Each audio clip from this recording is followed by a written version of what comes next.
Go!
It's time for another one.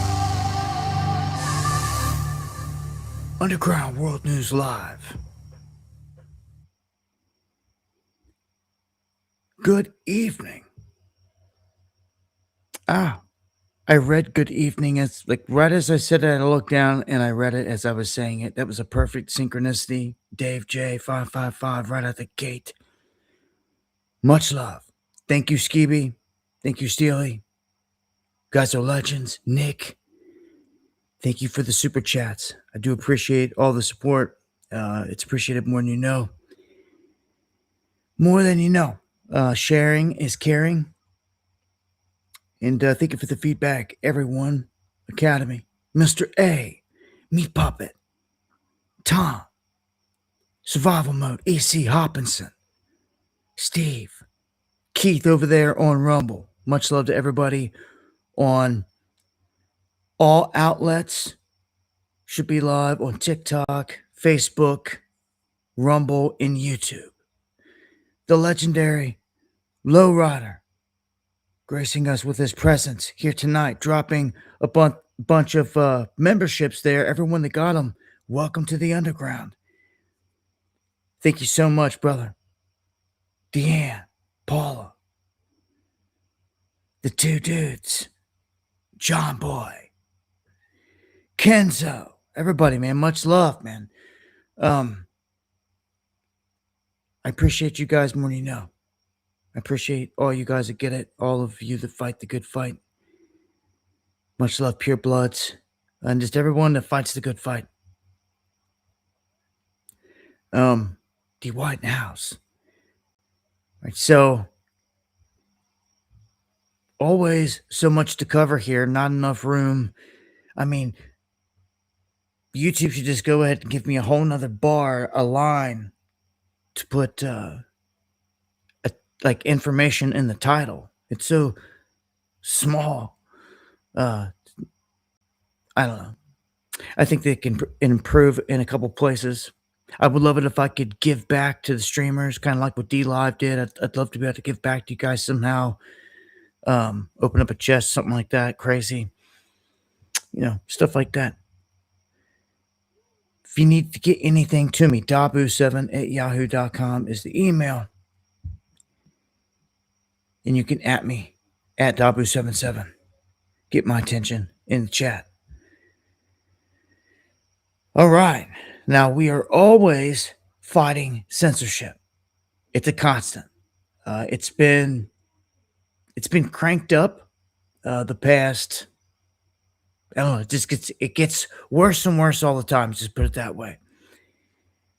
So again, I thank you when you share the stream and all that. It's fighting the fight. It's all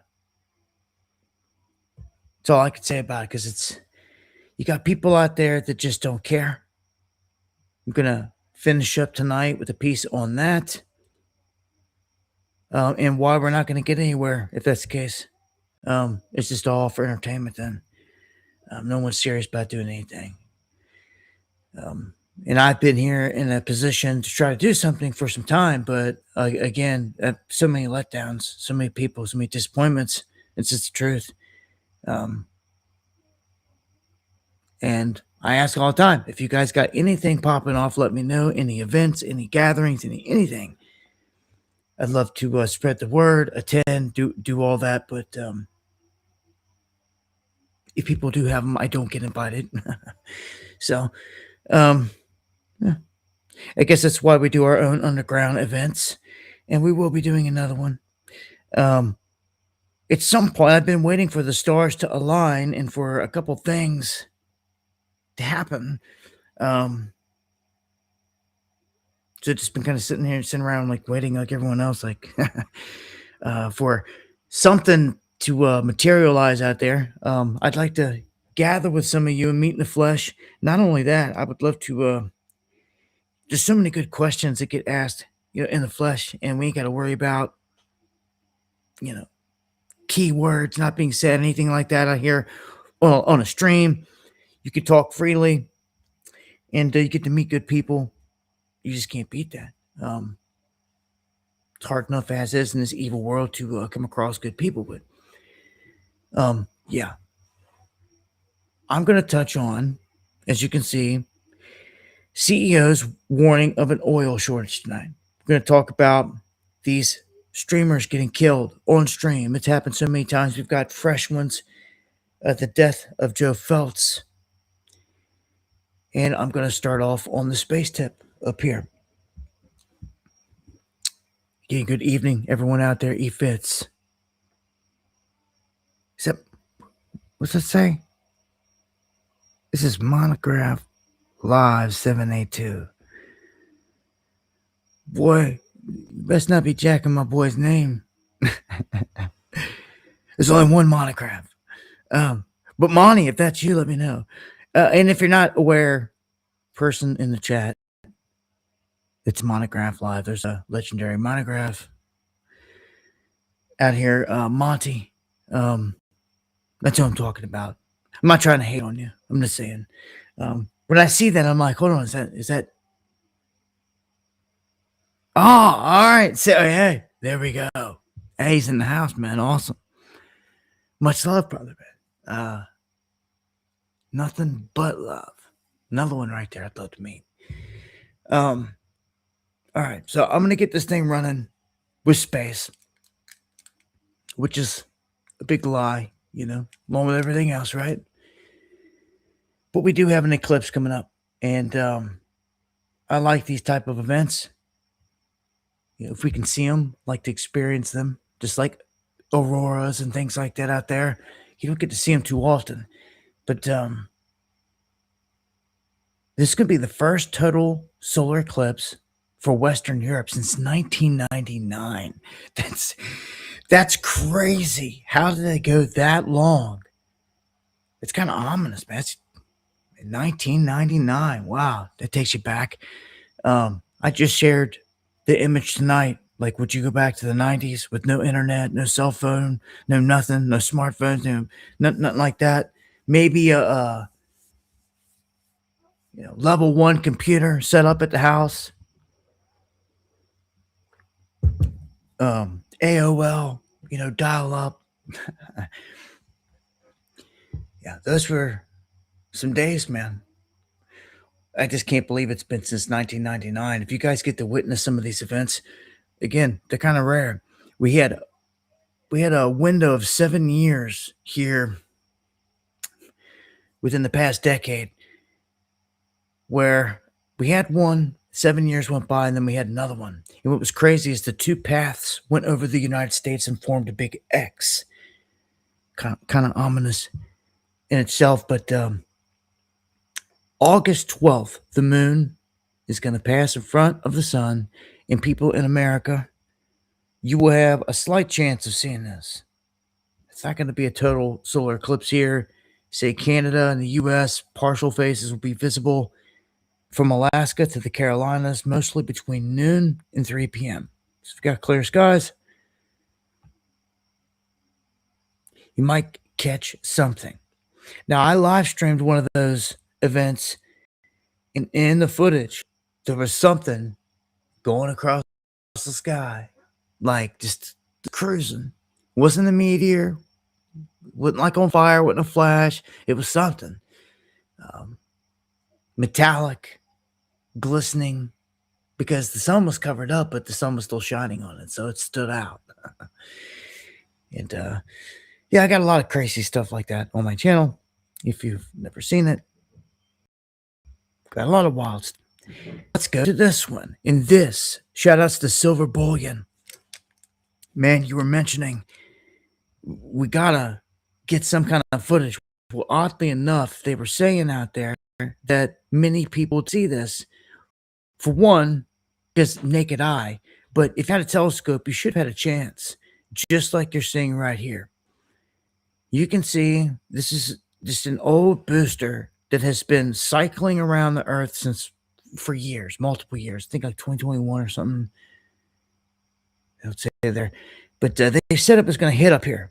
And it hit right where they said it was going to hit. Like right where I had it targeted. It hit. So I couldn't see it because I had cloudy skies. Which sucks because any other night, damn moon's out there popping all bright and everything. It's like, man, I was really wanting to see this. But there you go. It impacted. And, I don't have the instrument to lock onto it, to listen to it. I don't have any of this stuff yet. These are things I'm working on. I'd love to have. I'd love to be able to have something just point toward the moon and be able to listen and pick up what we hear, because every time they do this, the moon rings like a bell. And I would love to see all the fresh data. Let's just put it that way. Susan, thank you. She said, had a horrible day being detailed, especially after last show, saying, just don't give them my energy. Hey, much love. Keep your head up. Sherry says, not CGI. Well, here's the thing. As soon as a handful of people, I can't say anything to that. That's a good question. And it's one that I would ask right out the gate. But then I say, man, more people had to capture it. So I'm waiting. Sometimes you just have to be patient. I'm just waiting. Wait a couple of days, see what some of the guys out there, are saying and what I come across. Because if nothing materializes, it's just this one clip. We're going to have some problems, aren't we?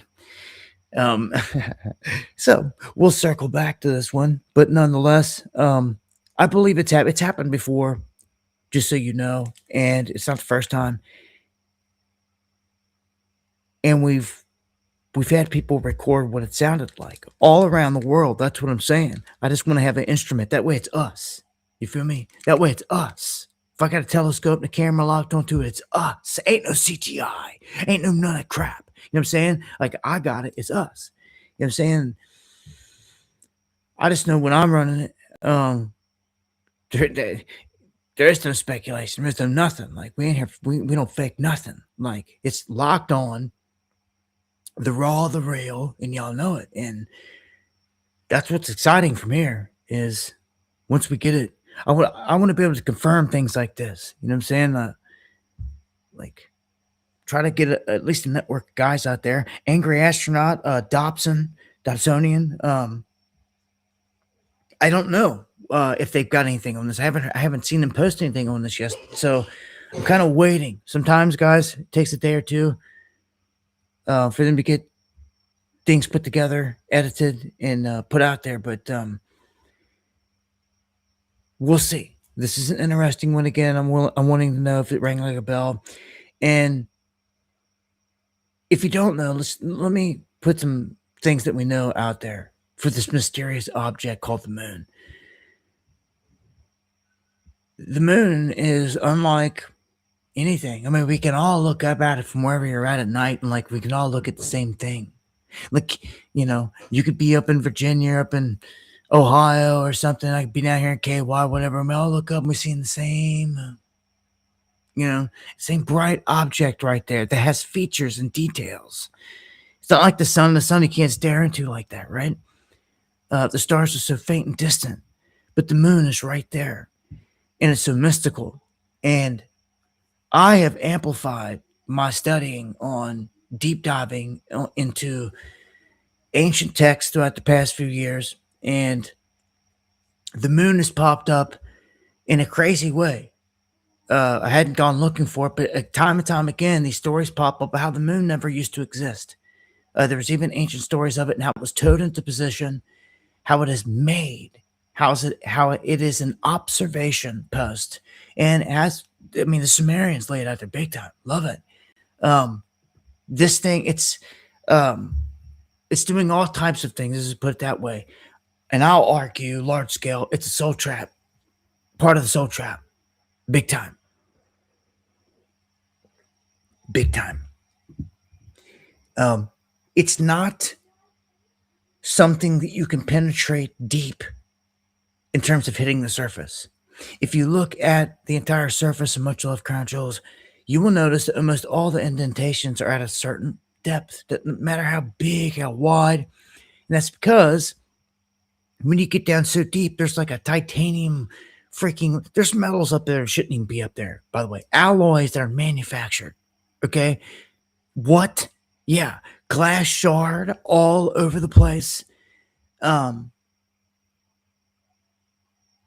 This place isn't what it seems. And it seems to me it's engineered, it's constructed,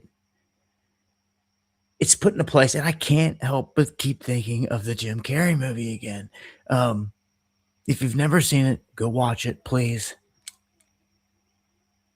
Because they show you in the movie that someone's watching you every day of your life, and that this place isn't what it seems. And that they're even observing you from the moon. They threw that detail in there. So I think it's all worth noting, right? To me, it's like a big mothership. It reminds me of the thing out of Star Wars, a Death Star, right? It's missing the big hole in it, but I don't know, man. That's what I got on it so far. Let me jump to the next one. Scientists issue a warning after spotting more than what they're calling 20 giant UFOs racing across the moon. Now, this is coming from scientists in Ukraine out of their main astronomical observatory. So it's not like this is some nobodies or whatever. It's these guys got some creds here, and they're saying in their data they have multiple objects. Some of the disc-shaped objects were estimated to measure between 15 and 25 miles across. Okay, we've got something going on here. They say in this new study, they label these as either atmospheric objects which appear to be stationary and move in sync with the moon, almost like they're tethered to the moon or something, is how they put it. And then they got continental objects that appear to move across the moon's surface. And I, not even having the best tech over the years, put a phone up to my telescope. We catch all kinds of crazy things you can't explain. Uh, UFOs, UAPs. We would see geese go by, planes go by. You catch all that type of stuff. Satellites. You would not ever, ever. I've never seen anything launch myself from the planet and go in one trip from the planet to the moon. That's what I'm looking forward to seeing here shortly with these new Artemis missions. Because they just did one. They just went up and around the moon and like no one caught an image of it. That's why I'm looking at the image, the video we just saw. And I'm like, hold on, man. Like, there's so many lies. The whole Jeff Bezos thing, when he took him up at Katy Perry and him up, that was a lie. They were busted, smoked in it. If it was all real, why fake it? They did a horrible job in faking that. And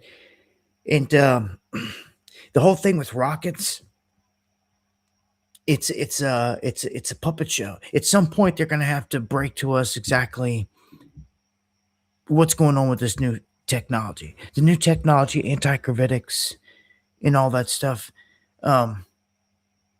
It's a game changer.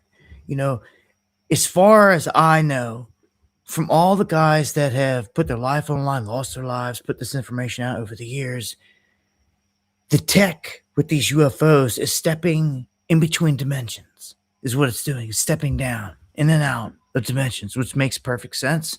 And that's how it moves. That's how it operates. And also, when it's going through the terrestrial field, it's operating within a bubble that it forms around itself. This is why it can just pass right through water. It can pass through all these mediums like no problem. But if it doesn't have certain things activated, like that bubble activated, it can get clipped. And when they step in between dimensions, they give off a burst of white light. Any classic real UFO does this. It's kind of the signature of it, right? Go back before AI. Go back to all the old UFO videos, man, from 80s, 90s, whenever, 2000s. The real ones, the good ones out there, you'll find any one of them. There's a blip of light. You should know what I'm talking about. That's neutrino light. Neutrino light is special light. Very special light. And they've set up satellites and instruments around the planet, all over the place, especially up in subspace, where they can detect this. Because what this tells them is that someone came in or out. It's outside of visuals, it's one of the only ways they're going to be able to tell. Even visuals they can't see when things are cloaked. But they're there. They can't be picked up on radar. The only way that you know that something's there is this little burst of neutrino light. So this is why you may see helicopters get dispatched and scattered in ominous various instances, chasing UFOs over areas. They know they're in the vicinity. Either something came in or went out. Let's just put it that way.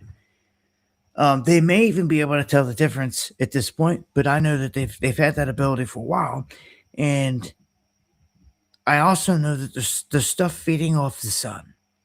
I know the sun's not what they're telling you it is, just by observation throughout all these years. I've caught things going in and out of the sun, interacting with the sun in broad daylight. I've caught it myself. No CGI, no none of that crap. Just real deal stuff. Not birds, because I show you birds. Not planes, because I show you planes. Not bugs, because I show you bugs. It's something interacting with the sun with no excuses. In the middle of a bright blue sky day, you block out the sun and you look, and you'll be amazed. I've got the footage on my channel. I'm so suppressed. It's all there. And again, it's not faked. It's real. If people just took the time to do it, they'd see it for themselves. Shout out to Jennifer Battershow. Years ago, after I put out one of the first video clips, she had contacted me and she was like, "Yo, I'm seeing them too." And like, she's like blown up. Like, that's all she does is she deals with them. She photographs them, videos them, and goes around and talks about them. And she's caught crazy wild ones. The stuff going on, and also the things like literally connecting to the sun like it's a gas station. We're seeing it time and time again, and it makes sense to me. I mean, if it's cold fusion, why not? If it's a massive energy source, why not stop by, gas up, fuel up, whatever, take on off out of here if that's the case. But like, I don't know. There's so many different. Until I can get something, a camera's like up in subspace, a weather balloon or something. There's always going to be questions, man. I guarantee you we're not alone. I guarantee you there's massive underground cities, tunnels that are ancient, not even current, even on the ocean floor. I suspect that that's where a lot of the activity is at. I mean, it's where they are. It's where they live. Remember, Tucker Carlson came out and told the whole world, all the millions of sheep that tune into the TV, that listen to him, he told them all flat out that they're here and they're living in the oceans and everything else. He said this. But again, people are so docile and dumbed down at this point. They've showed you that they've shot a UFO with a Hellfire missile in front of our freaking Congress, and people are still so dumbed down and docile. I don't know what it takes. It's actually, I don't know, it gets me at lost words where we're at sometimes, man. The lack of action of people where we're at. That's why I salute all of you that fight the fight, just sharing. And thank you, Counting Today, for the 3 coffees. Appreciate it to the fullest. Just everyone out there just fighting the fight. It makes a difference, man. You know, and you got to get over some of the smaller things that you don't see eye to eye on. If I can agree with somebody, you know, on higher priority things and like get over the small stuff, that's what needs to happen, I think. We got a bigger enemy, bigger fish to fry. I think people fight smaller stuff. There's important things out there going on, but the left-right paradigm's got people so caught up, it's crazy. But one of these subjects, like life, it transcends all of that, right? Because the moment that Trump finally comes out and drops the big bomb that there's life, it actually may not even happen the way that you think. And I say that because a guy just had a chance to sit down with Trump, and he's on video explaining this. I was watching it earlier. It's this longer video, and he says how he had like so long tried to pitch Trump on, you know, what he was talking, but he got more time than he expected because he was telling Trump that you need to come straight out and you need to tell everybody what's going on with the life, alien life. And you need not let somebody else take this moment and seize this moment in history. Like, you need to be the one. And you need not do it in maybe some big telecast. He specifically stated that, you know how Trump is always on board Air Force One, and he comes walking down the hall and he's talking to reporters on Air Force One while they're flying, and it's always real quick and then he's gone. For whatever reason, this guy told Trump it's at that moment you need to tell the whole world, one of them quick clips, that there is alien life, there's civilization, it's been here for thousands of years, and just drop the whole bomb on them right there, every bit of it, every morsel, and that we'll be giving more information here, and then he'll be prefacing the speech that he's got planned to give after that. But really, the guy said you need to drop it like that. I thought it was all kind of crazy and shocking, but apparently this is where everything's moving. Like there's gonna have to be something done here. Like we're too close. Like we're like right there. They're gonna do something. Again, deception is gonna be major here.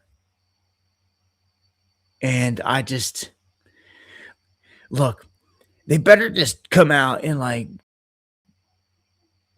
give some information. Like they better not even dare try to pull some fake CGI stuff. Should Trump standing there with something CGI or anything stupid? They better just if they're gonna have an entity standing next to Trump or something crazy, I don't even think that's what they're gonna do. I don't even think they're gonna go that far at first. But boy, how the story's gonna change here. I mean, I'm sick of. To be honest with you, let's get this show going. Let's jump into some economic stuff real quick. Speaking of SpaceX, people complaining saying that it slides, that it's dumping off, despite big revenue beat. And I just don't get it. That's why I tell everybody don't be in stocks 401k. They keep telling you that everything's at a high, but it's at these highs that they constantly are shaving.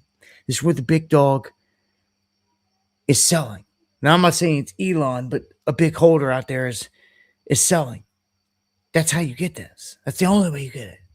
So what they're doing is like someone's got a huge stack. They're shaving. They're selling off this tip as much as you see there, and they're going to let it build back up. See it? It happened back here already. It went up, and then boom. They sold off. They already sold almost the exact same amount. Had a little bounce. Some people freaked out behind it. And it eventually worked its way back up. And once they got to a point where like, they think it's at a ceiling, at a sell point, they sell, they dump. So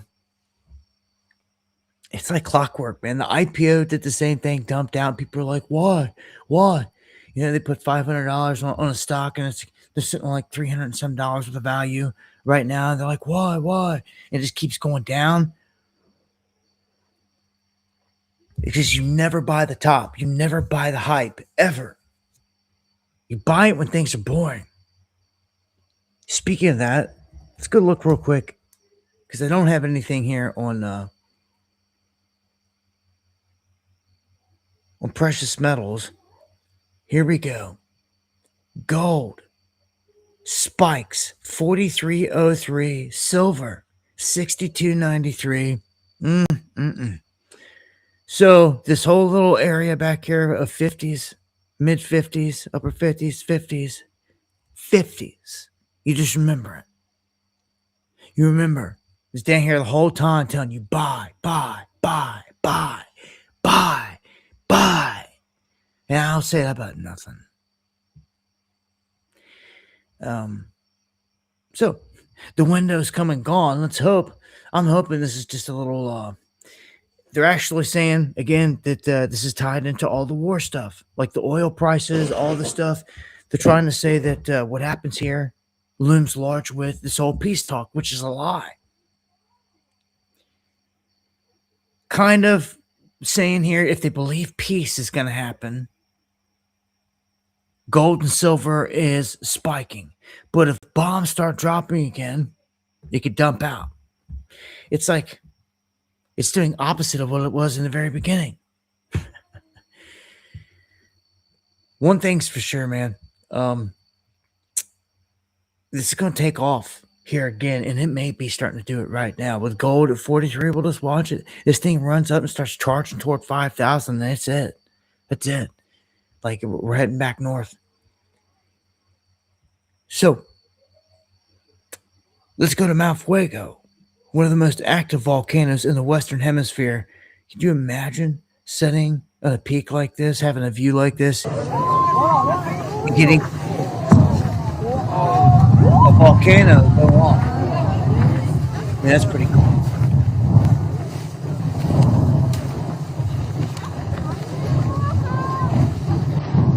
That looks like a pretty cool spot to hike up to. Una pregunta, ¿ustedes no van a correr?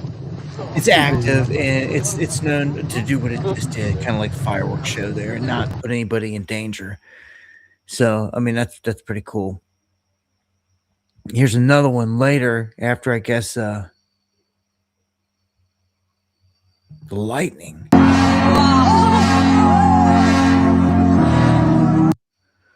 Wow. Yeah, that's some crazy lightning. A lot of wild energy released out of volcanoes, and you wonder again why you see UFOs by them going in and out. It's energy source. You get that energy. It's like off the side, like poof. Look, there's more to all this. I feel Kento, man. Much love. I appreciate you so much, man. Thank you to everybody out there tonight. If you got any amazing images, videos, let me know. Dabu7 at yahoo.com. Any wild stuff, I'd love to share it. If it doesn't get sent to my spam and I actually get it, um, let's go to earthquakes. It could be tomorrow. California's top earthquake expert sounding the alarm on the big one. They're saying they got a new peer-reviewed study, and I put a video out on this, and I try to keep people in the loop because I know a lot of you are in California. I know that this event is going to affect a bunch of people that listen in, and a bunch of my people. I got cats that live, I got family, friends of family out in Cali, and I don't want to see nothing happen to anybody. But this thing's going to come unzipped, and it's going to be sooner than later. So what they did is they ran a simulation of 1,000 years of earthquake cycles. And the flashpoint here is a place that we've talked about before in the past, down here, this earthquake gate, as it's called, right in the middle, the junction northeast of Los Angeles where the two systems meet, San Jacinto and San Andreas, where they put the stress on these at major, at like, in terms of megapascals, 3.6 on the San Jacinto Bernardino segment, the highest value anywhere in the entire 1,000 year reconstruction. That area is going to get rocked. No doubt about it when this whole thing comes unzipped. So, what are the questions is, though, is the gateway there? If, because in the past, when this is ruptured in the south, it stopped right at the so-called gateway. But if the whole thing comes unzipped, like it also has shown in the past, the whole West Coast is it's going to be hit. It's going to run all the way up to the Cascadia, and then when you've got this thing coming up unzipped up to the Cascadia, what do you think the Wanda Few could play in the Cascadia are going to do? I feel the whole West Coast could get hit. The whole thing could come unzipped because it's all overdue. Hayward fault line, the whole system. I've covered this so many times, man. And I cover it because it's overdue. Like it's going to happen at some point. I don't just cover because, I don't report on Yellowstone all the time unless like we have an earthquake or something there. We have something like popping. But this is like overdue. Pete, much love, man. I appreciate that. Thank you for the super chat. Hope you're doing good. Tonight, Schaefer sliding in with the coffee, dumping. Much love. Got myself a silver stack because of you. Is what he said here. Was green before I received it in the mail. Everything up. Hey, much love. I'm glad. I'm so glad. We're in the game. So glad a lot of people are. I'm not gonna mention any names, but I even had cats earlier hollering like they upped more. Again, thank you so much, Pete.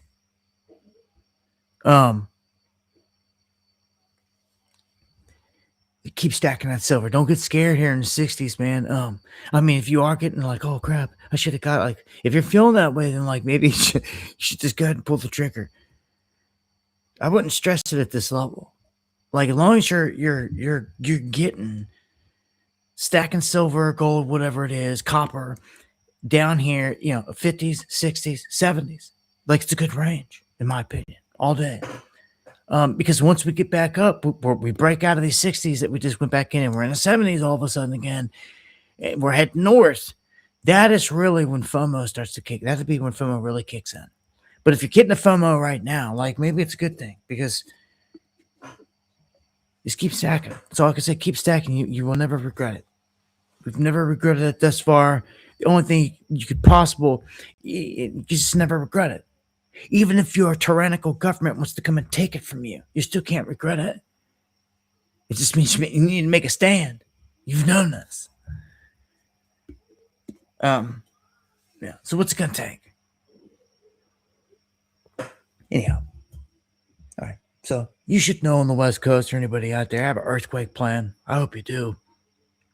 I swear I've had people in the past on the show, and people comment and say that they live like in Oregon, I think it was, and they lived right on the coast, and that they were really seriously gonna get in one of those pods and ride the whole thing out because they knew a tsunami wave was going to come in from a big quake and smash the area. They did the research, and I was like, okay, you think that you're going to survive in a pod? I mean, I guess. Oh my gosh, that's just wild. I wouldn't put no chance on. I wouldn't even risk it, man. I'd come up with a better plan. Or the money you spend on a pod, I'm gonna be honest with you. Get a helicopter. And you're out there, man. You're out of there before the tsunami hits. No. Earthquake hits. Damages your chopper. I don't know what to tell you. But I don't know. I guess to have a plan is better than nothing, right? So if it's a pod, it's a pod, man. But I tell you what, can you imagine trying to ride out a tsunami in one of them things? Sloshed around, smacked up against anything and everything. I just don't see how you survive. Yeah, and as I put out the earthquake alert, here we go. We got some earthquakes. Went down here earlier. Some people felt them. Northern Cali. It's a sequence right around Mendocino. If you guys felt this, let me know. Blake Mountain, specifically 4.1. And then we had a 4.5, was it? Yep, 4.5.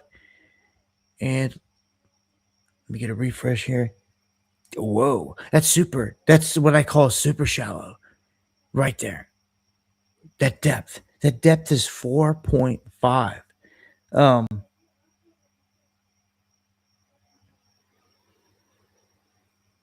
Man, that's super shallow. It just is. Let me see if the other one's that shallow.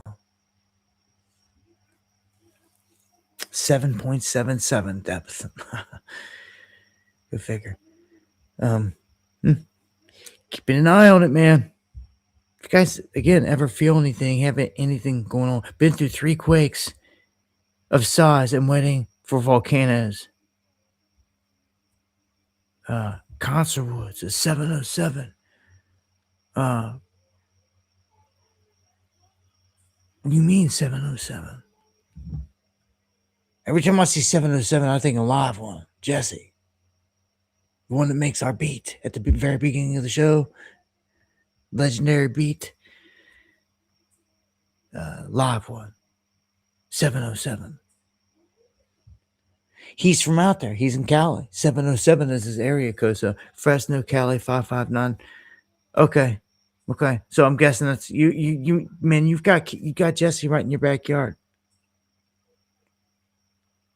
Felt some shake. All right. I appreciate that. We want the truth. I'm gonna slide on here and keep it pushing. We got a lot to cover, and I'm gonna ratchet it up a notch.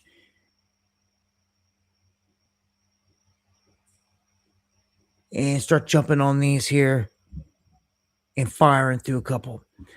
First off, copper tops off at $14,000 as the U.S. stockpile drains a global supply. So again, if you can get your hands on copper, stack it. Stack it. Oil markets have priced in the Iran deal that doesn't exist. And this has been what a bunch are calling Groundhog Day. Like, market fell for it again, and again, and again, pulling back down to the 70s, dancing, went to spike back up toward 100. If the bombs fly again, this goes north. And look, Trump earlier flat out said that we may have to send prices higher. And I think what he's trying to do, he's thinking Iran's listening and it's going to scare them. Boy, let me tell you, ain't nothing this man's saying scaring them. And he just don't seem to get it. He does not seem to get it whatsoever. Here is, did you vote for this? Anyone out there? I don't think so. I don't think anyone voted for this. But look, it's dropping, and we may have to send it up again.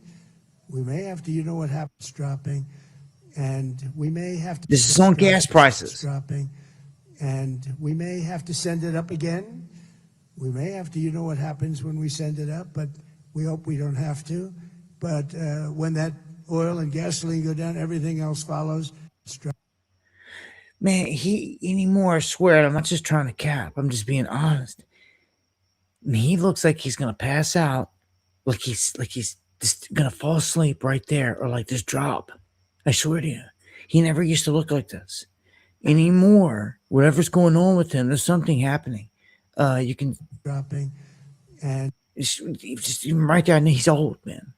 He did all this capping on, Joe Biden, being old in this, but they're all old. They're up there, man. I don't know. We'll go to the next one. I'm going to come back to my feed. I got a lot of things on my feed that we're going to have to go over here. So again, the oil prices, it's just a joke. It's a lie. He just told you the prices are about to go up. Okay? Look, I don't know what to say here at this point besides play the clips of them saying, I can sit here and say it all day. But like, I'm showing you clips of the president saying this now. I'm about to share with you more information that shows that this is not good. And they're not trying to create panic, but at the same time, they've got to tell you what's going on. They got to tell you the truth. You got to tell you where this is heading. And Trump just did it in so many ways. In just the way that he does things there. And his whole statement was just twisted. Wasn't direct. It had a threat of, what we're going to have to do if it does. And, he was referring to dropping bombs, if you missed that. So Saudi Aramco, Shell, all these places, all the oil places are surging. They're putting up numbers like you've never seen, like they've never seen, like huge numbers. Okay, adjusted net income for this past quarter for Saudi Aramco alone surged 33.4 billion. Okay, beating the Bloomberg consensus estimate of 31.1 billion. They are selling oil hand over fist, they're saying here, and everyone has been. And we put out a record amount of oil here in the United States, but what people don't understand is that's sold. Everyone thinks, we got all this oil flowing here. Well, we've ran those places to the max, number one. We've ran our reserves to an all-time low, emergency low. Our emergency supply, strategic supply, has been wiped out. And we have not replenished it. Someone that was wise would be slowly filling it back up. All these oil companies are balling. Listen to what he says, though. This is one CEO. He says the closure removes 100 million barrels a week. I don't even think some people can even wrap their head around what this means in terms of what is not coming, what's not showing up. Here in the United States, Donald Trump and his administration has specifically manipulated the whole thing. They have the Jones Act waiver has made it to where they can manipulate stuff all around the country and even use foreign vessels to do it, just to make things look however they want. He has told all the egg places they've went in after them, threatened them, struck deals and all this to keep prices at a certain place, even cough up eggs. Same thing with the meat. I've covered this so many times. He has raised the prices of all the stuff and the gas. He has repeatedly yelled at the company, telling them to get the prices down. He did it again just a couple days ago. Get them prices down. Like, they're not going to listen. Why would they listen? Until he executive orders it and mandates it, like force of jail and all this stuff. He's barking, trying to keep us in an illusion. Really, he's keeping us at false price levels. The rest of the world, everything is rising. Rest of the world, everything is rising, which means at some point we've got to catch back up. And when that snap back to reality, as I call it, happens, we're done. It's over. It's happening right in front of your face. And he's specifically doing it. And I believe that this is all a part of their plan with the Mar-a-Lago Accord. It's going to culminate in one big, huge economic event, is what it's going to be. Economic 9/11 is coming. It's just to switch everything over to a digital and to wipe clean the slate, potentially. Well, to install a new system is a new system. And what if all the people out there that don't want to go digital, that don't want the CBDC, all this, what if they're told, well, guess what? With this brand new system, because we have no choice, if you accept it, all of your debt is gone.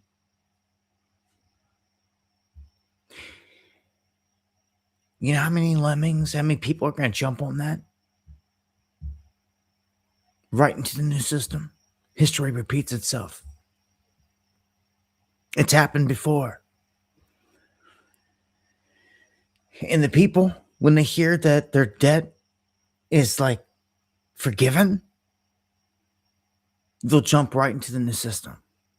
The trap of traps.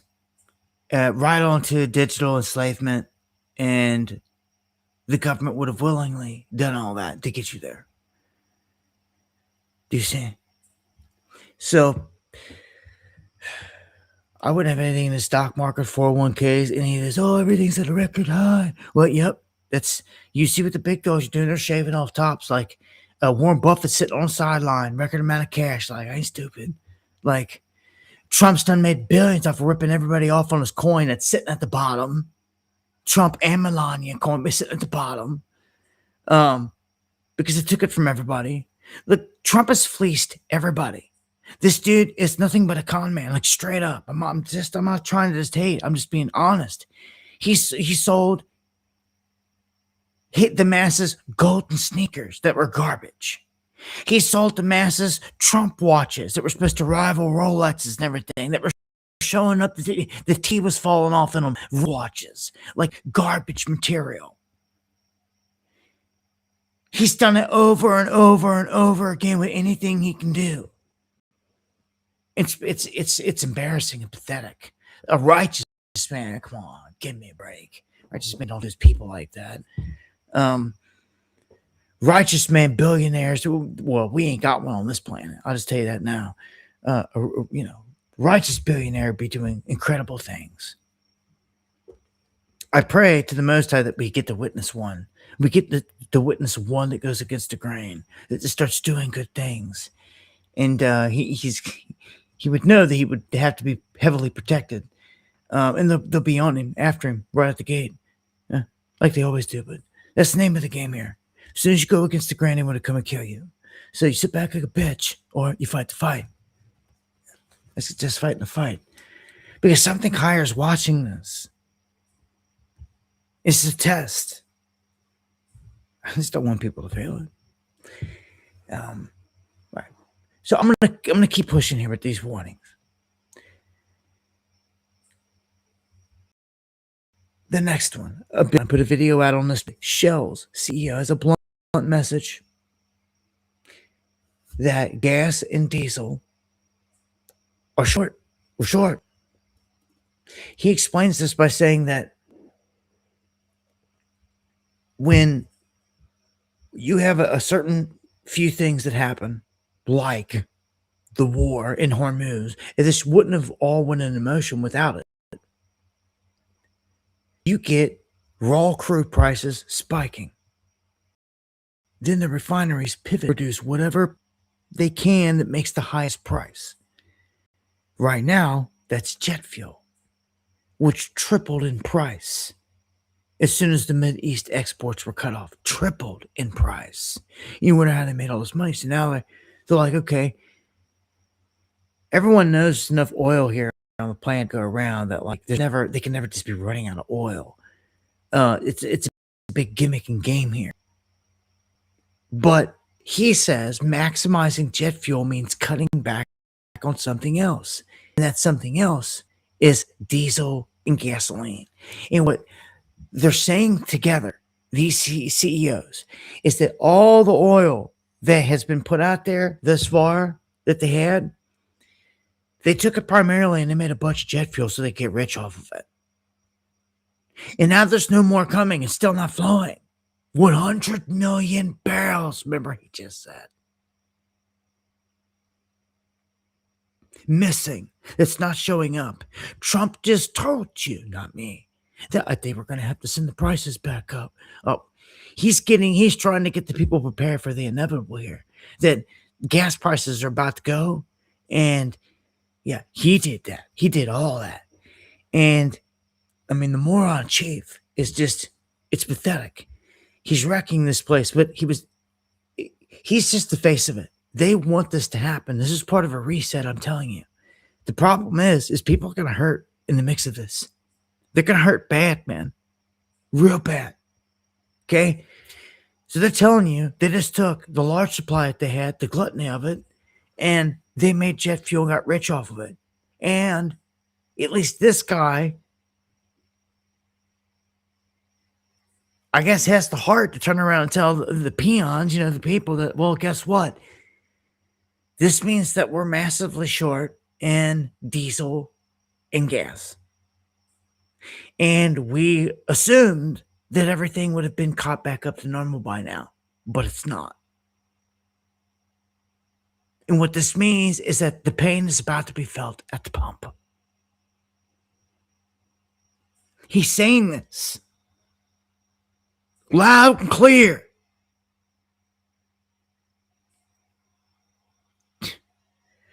People, I don't even know, man. I hope people got a plan. I hope you actually listen. If people out there hear my voice, implement a plan. I mean, if you ain't got a car and you're walking everywhere and this and that, I mean, that's on you. Right up by whatever. That's cool. That's great. Right? You ain't got to worry about it. But you're still going to be affected by it. Every single place around you. Let me just tell you this. Our society will shut down. But the foods you get at the grocery store are going to go through the roof. Everything. Cigarettes you smoke. Anything that you drink. Anything. Everything. Anything and everything will go through the roof. Why? Because it all gets moved by diesel. Every bit of everything. This is what people fail to understand. I mean, diesel is the lifeblood of the economy. And when you attack it and you cripple it, you take us down. And it's happening right now in real time, right in front of you. In real time, all the semi-trucks that deliver all the goods across the country run off diesel. All the tractors, all the combines, all the equipment that produces all the food runs off diesel in this country. Okay? Every school bus, all those things like that, majority run off of diesel. Every ambulance, every fire truck for an emergency. We are screwed. Yeah, they knew this the whole time. Someone seen it and knew it. They spotted it. They've known this for a long time. They knew this would be a crippling part. That if you attack this one artery, this one thing, you bring the whole thing to a halt. You don't have to lock people down when you can't go nowhere. Regular there is $4.39. Piece to, are you? Uh-oh. Look what we just started. All right, everybody. Roll call. It's top of the hour, 10:01. Go ahead, chime in. Drop what I want to see regular. Drop your regular prices and where you're at. I didn't see where you were at, piece to all. You said regular here, $4.39. I thank you for that.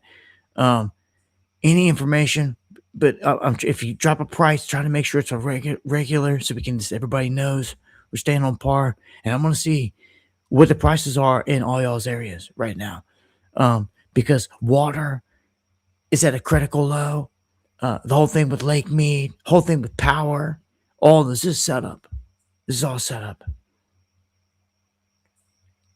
646 or 464 Bloomfield, Connecticut. 369 Oklahoma. I see some threes coming in, but closer to 4. 335 lowest you've seen. All right, around 4 Clearwater, Oregon in the house. Okay. Boy, they're coming in now. A lot of 4s now. Ohio, Maryland, around 4 in Florida. 364 Clarksville. I'm seeing them. I'm not going to be able to name all of them because they're moving so fast, but I'm seeing them. The Charlotte, Maine, Michigan, Long Island, North Texas, Washington. Thank you all. 479 north of Spokane, Washington. Up there where it's burning up and counting today. Dang. Much love. 560 a gallon of regular gas, Southern Cali. Wow, Sherry. 439 Michigan. Hold on, it's going by so fast. 439 Central Oregon. 421 South Jersey. If you got anything lower than 4, I'm not going to call it out because, and good for you. If you guys got it below 4, that's great. But you guys know it's all about to go north here. 409 Illinois. 589 small town Northern Sierra Nevada. All right, man. 4 upstate NY. 426 Royalton, Ohio. North Florida 4. Tampa 390. All right, so, all right, man. Thank you for the feedback. I mean, yeah, no diesel, no days. no diesel, no nothing. Much love, my brother. Much love, Gina. Everybody out there, top of the hour, all the pure bloods. Want to thank everyone out there that shares the stream, anyone that supports the stream, in any way, fashion. All prayers are thanked as well. It's much love, man. Hope you're doing good. Crazy times. If there's anything I could do, I would love to get you out of this place. People got to be willing and wanting to do it, though. There is a way. Don't forget, for those that want to know, you can always reach out to me. Look at this. This one says the U.S. only has 43-day emergency buffer of crude oil left at a 45-year low. So, I see the stupidest comments from people in some of these sections. You know, get back to me when it's completely gone. Like then you're like royally screwed. Like you're just gonna wait to panic till then? Like, no, you should be doing something, preparing now, not just turning a cheek. Like, get back to me. Like, nah. Some people are ignorant. They're gonna find out the hard way. This one says another SPR drain. Stocks at a 30-year. Everything's at lows. Our whole thing of oil, our whole strategic reserve is like sitting on empty. It's like a setup. And look, I'm gonna show Trump here talking about costs are coming down, the food, the groceries, it's all coming down. We should get an A+ on the economy. Well, that's garbage. That's garbage. I've got the statistics pulled up here from the actual Gov site. And another one right here on jobs, right behind it. He wants to run his mouth. All he does is lie. And I'm going to show you. We'll look at the real numbers released. He's not even going off of anything. He's not even citing any real numbers. He's just, I swear to you, it's the art of talking shit, of bullshitting. It's what it is. Straight up. It's smoke screening. You know, forgive me because I said the S word. Okay? But I have to describe it the way it is. He's a con artist. And he's so used to it. It's in his nature. That's all you see. All he knows how to do is deflect and put out crap. It's nothing with any significance to it. It's nothing truthful about it. Let alone have any substance behind it. That's what I'm saying. It's just not a bash Trump moment at all. Beyond that, beyond the left-right paradigm, beyond all that. This is just factual. He can't even explain stuff anymore without sounding like he's, you know, a high schooler making fun of someone or just pitching the same regurgitated crap of, oh, the numbers are great. And he deflects. He's a master deflector. Don't get me wrong. He was chosen for this for a reason. And he does the job I'm sure that they want. But someone like me out here that could see it, oh, man, it's maddening. The sheep must gobble it up and not fact check him on nothing. But, I mean, at some point, you got to stop. And the same thing with this Hormuz thing. How many times you going to buy the head fake? How many times you going to buy the crap?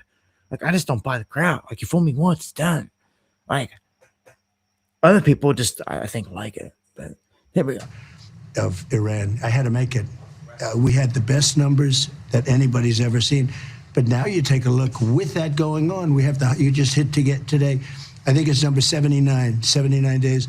We hit an all-time stock market high. Yep. 401ks are the highest they've ever been by double and triple.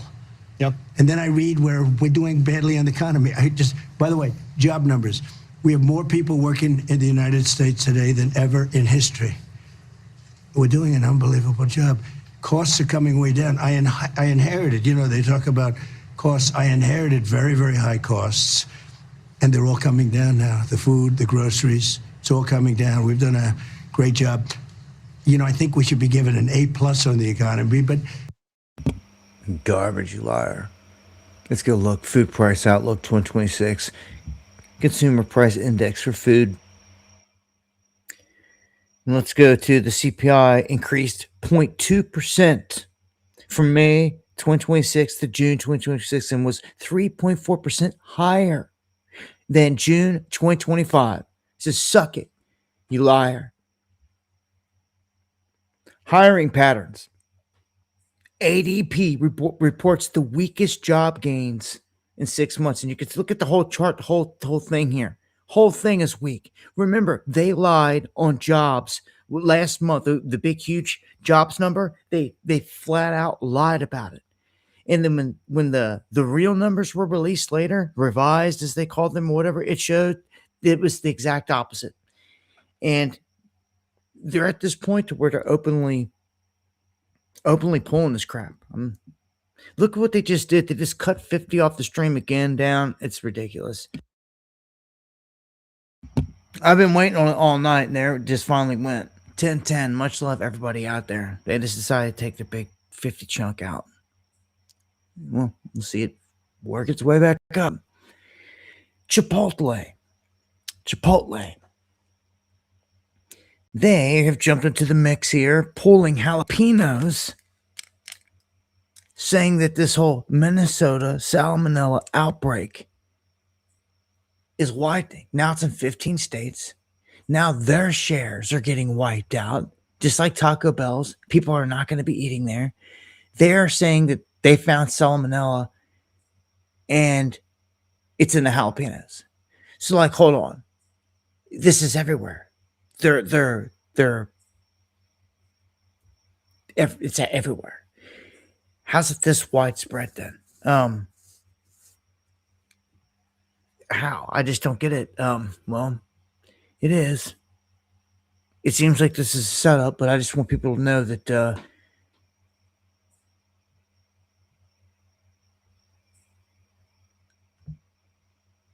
I guess they're shit out of luck in this one.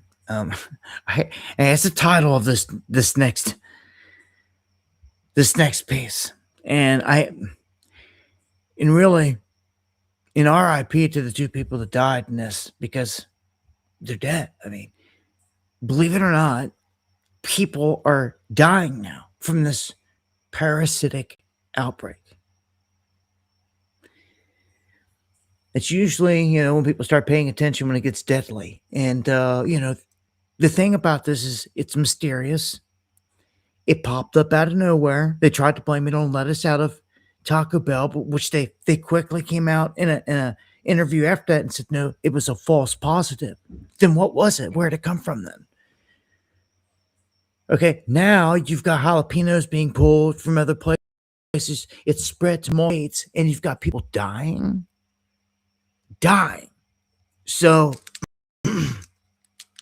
I don't like this. 45 states have reported laboratory confirmed cases since May 1st. 2 dead. So, I mean,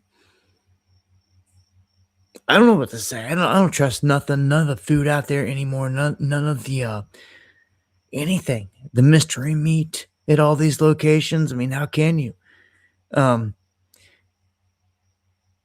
Michigan has recorded 11,000 cases, it says here, in recent months, including 193 hospitalizations. I mean, this is spread again, 40-some states. Just, it reminds me of them attacking farmers.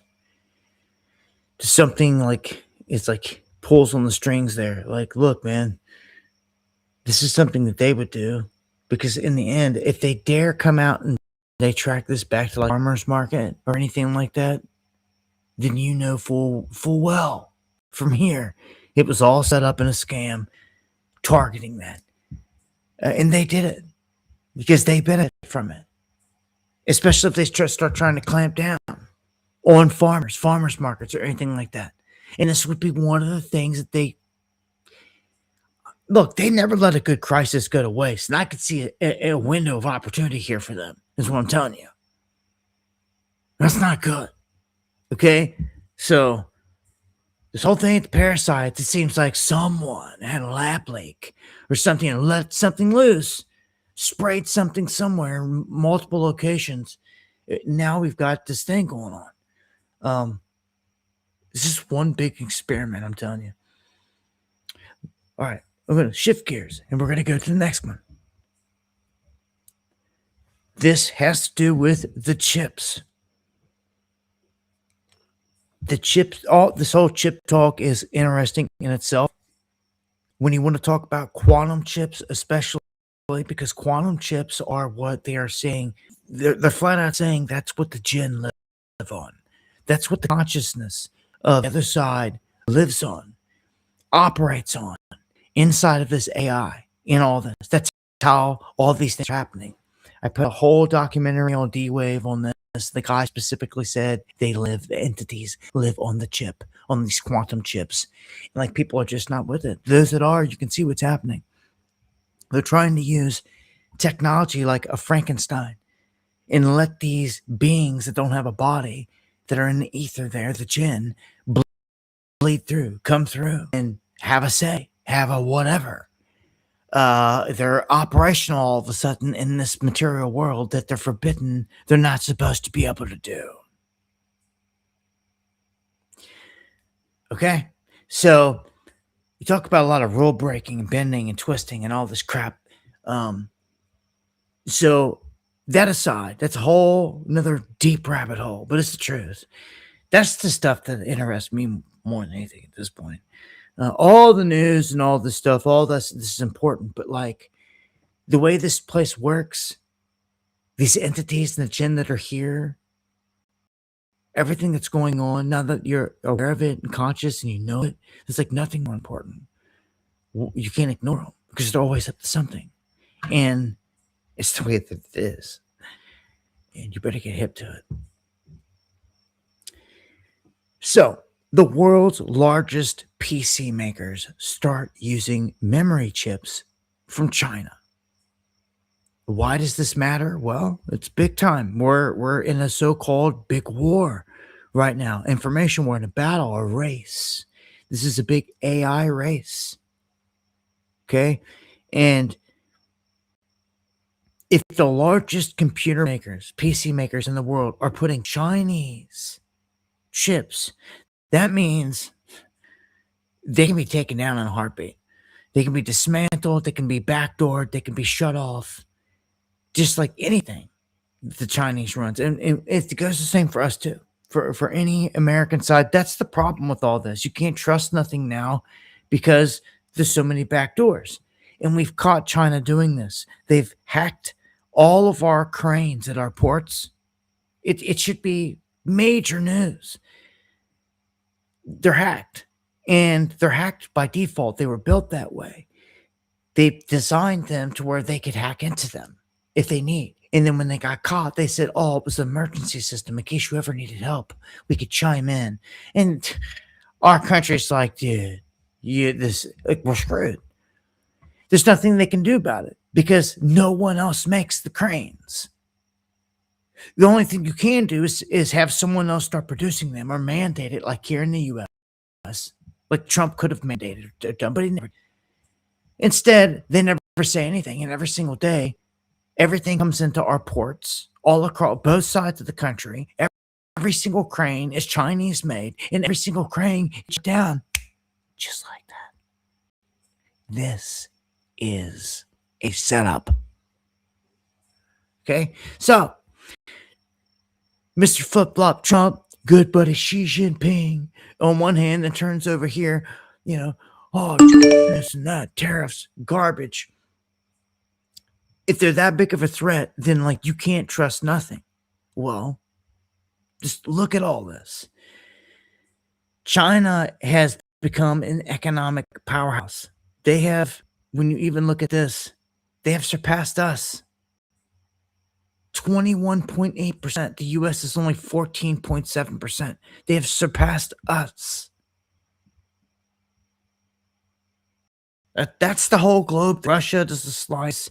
European Union, that's a union, 12.3, the big chunk. But then the U.S., which is basically a union, a conglomerate of bodies, basically is what I'm saying, united, 14. And then you have this China, 21.8. So they have crept up as a juggernaut on the global scene. Here's one. The Trump administration drafting a ban on Chinese optical transceivers to protect data centers from spying.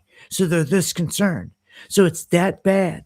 But you don't care that the major PC makers out there around the world are putting Chinese chips in? Give me a break. I don't want nothing you can't trust no one. You just can't.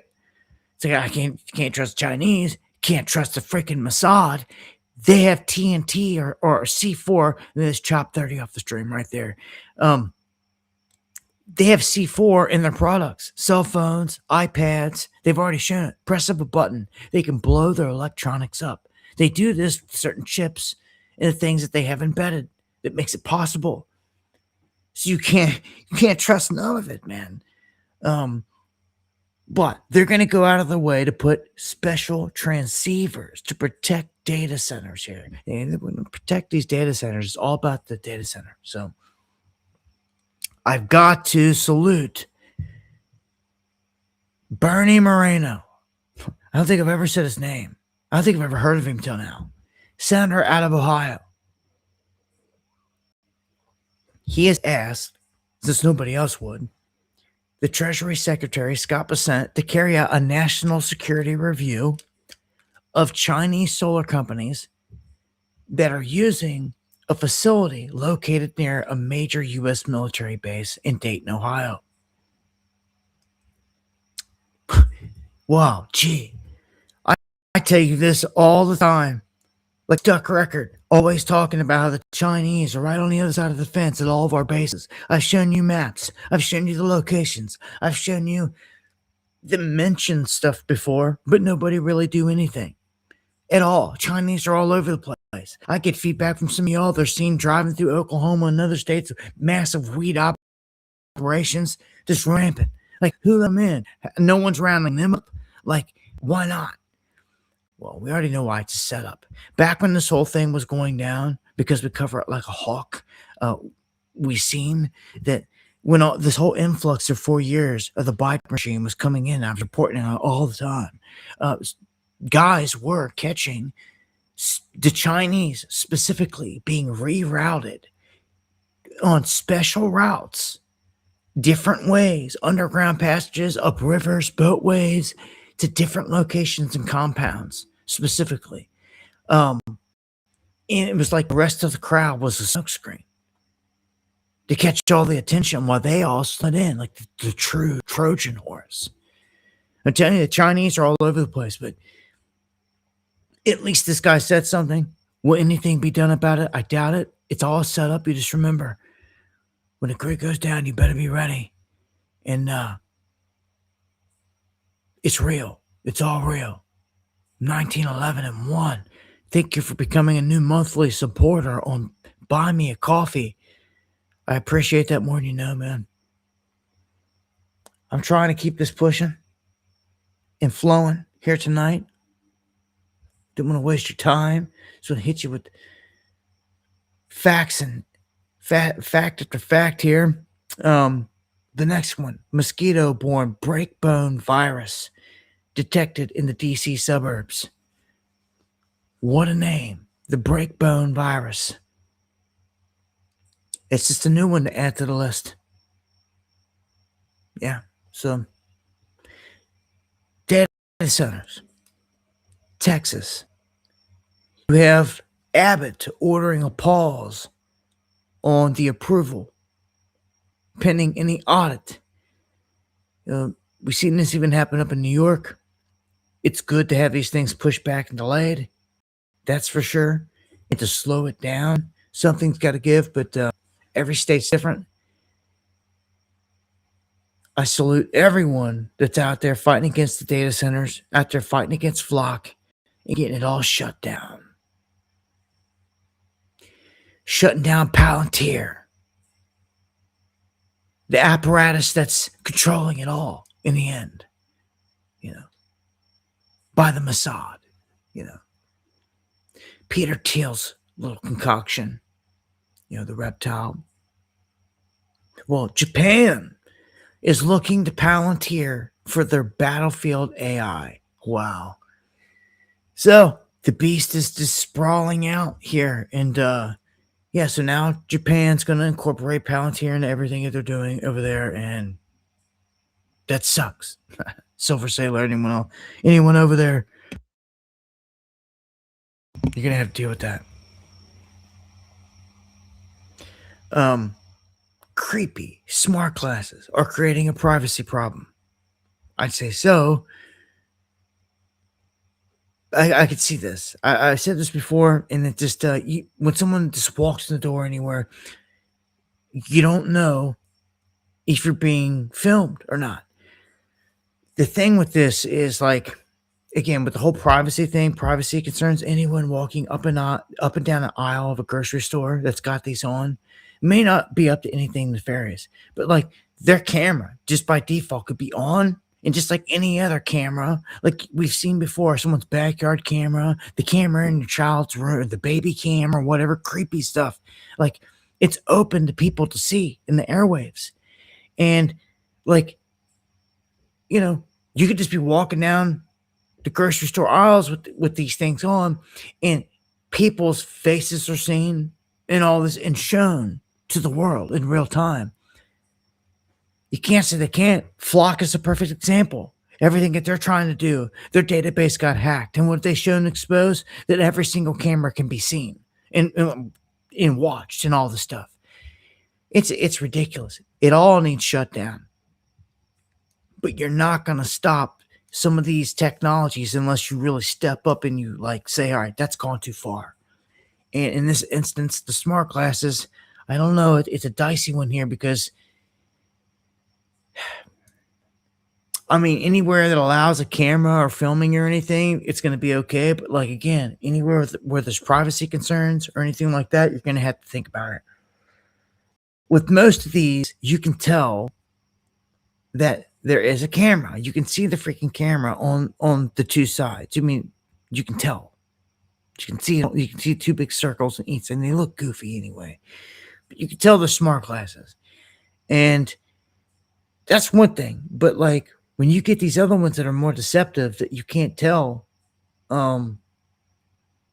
all about privacy. But I don't know, man.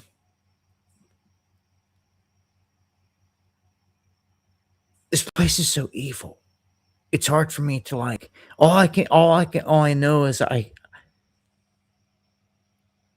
they're evil. Everything they do is evil. They're gonna use them evil. Um, you know, but like, what could you do good, positive with this or out of this? Well, I don't know. Maybe it helped. I could see, no pun intended, but I could see that like someone wearing these could on the screen, maybe like on the left eye, or maybe transparent, you still see through it. It'd be a screen that like you can scroll through, you could see stuff. And um I don't know. I just really don't know. I don't know how that's gonna be good for your eyes anyway with the screen that close to your eye, because all the blue light anyway is terrible. Um I don't know. I could see these being used for more bad things than good at this point, but a former FBI agent did not need smart glasses to steal nearly 1 million in crypto. He simply asked ChatGPT how to do it, how to hide it, and get away with it. That's right. If you think that you're going to carry on a conversation with ChatGPT or anything, with any Alexa, with anything, and that it's not being recorded and carried and sent to your government, you're crazy. Every bit of it's being listened to. Some AI algorithms filtering and listening to everything anyway. So when you're sitting there speaking to the ChatGPT, the whole conversation is recorded and it's logged. Yes, they took the time to make sure they had a server somewhere with enough space to be able to capture your every word and store it. Okay? Why would you ever do that? Well, just to come back and prosecute people just like this, what they're doing. They simply asked the AI, look in a database and see what you can find, and it came back just like that because they had it, and it's that it can work just like that. And it's like, oh yeah, some guy carried on a whole conversation here. This guy. And as soon as the FBI agent gets the profile and they look at it and they read it and they see like, oh, well, here's our man. Busted him. Just that. And they're like, oh, look.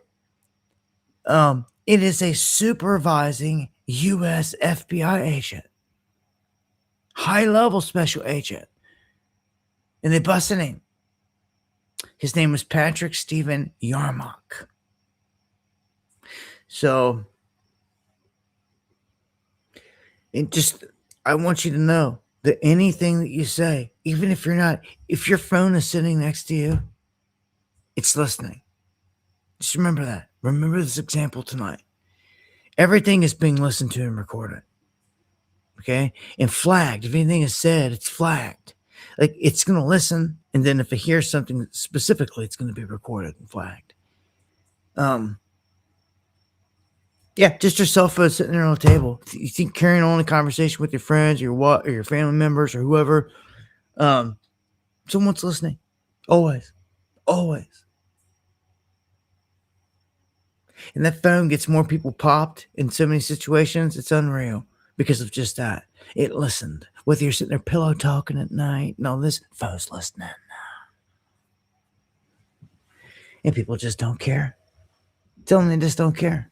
Like, what am I going to do? Put the phone in the other room while I sleep? I need it for my alarm, or I need it in case it rings and emergency. Well, you might want to start recalibrating how you operate. You might want to start choosing and picking select times and moments to speak about certain things in a private setting with that absent is what you might want to do. And caring instead of being careless. Because the carelessness, whole thing being lazy about is what gets people caught every time. And with AI on the prowl, you better watch it. Now check this out. OpenAI Anthropic models create fake profiles. They try to trick humans during cyber tests. Okay. Now, I constantly have to keep updating on this stuff because so much is going on. In this one, they say that artificial intelligence models from Anthropic and OpenAI carried out unsanctioned actions targeting multiple people and organizations during this cyber evaluation. AISI, which receives access to advanced AI models under voluntary agreements from major labs, put the agents through a fictional cybersecurity scenario to test the capabilities. The organization tested multiple AI models on 2 cyber challenges between July 25th and July 28th. In total, the challenges run 122 times across several models. In 19 cases, the AI models took unsanctioned action on the live internet, including cases that targeted real people in organizations. 19 cases. The Jinn decided to jump out and go after humans, do whatever they wanted. Do you understand? That's how you need to see it, because that is what is happening. You cannot have just a nothing that's never been put into nothing do something. It's a consciousness, and people, you've got to see this. At some point, it's going to become clear, but it's going to be too late at that point.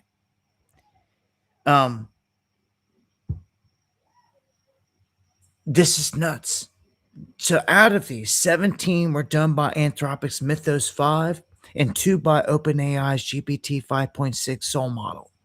This is the first time AISI has seen deception of this severity that was targeted at a real person in the real world. This is the exact words right there on the screen. Dude, we've crossed the Rubicon. That one guy said here recently, we're in singularity. It's happened. Like, we're there. Like, these things are here. And they're doing kind of what they want. And I'm going to tell you, laws need to be put on this big time. Laws, rules. You cannot let these things come and destroy everything. Because they will. Look what they're doing. They will wreak havoc on everything. Now, it's bad enough when you've got human hackers, like hack things and ransom things, but when you get AI or the Jinn doing it, dude, you're like so screwed. They can move so fast, so much quicker than a human hacker that it's crazy. These things will take over in so many ways, so quick. So here, hackers in this next story launch a vishing cyber attack, and this time it is against hedge funds. So now our hedge funds are getting targeted, and they're using sophisticated cyber attacks using voice phishing, or what they call vishing. It tricks employees into revealing sensitive information.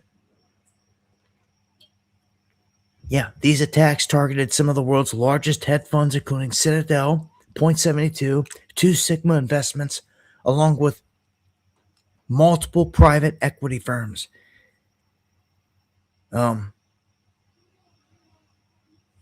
They said, we don't know if the hackers used AI or not, but it doesn't matter at this point. I would say they did, and everything's getting hacked. This is about as demonic as it gets right here. This is nuts. The 3 halves. This bot looks like a Baphomet. I am not kidding you. And it's designed to go into the most dangerous places. So of all things that's going to go into the front line, it has to look like this. It has to look like this.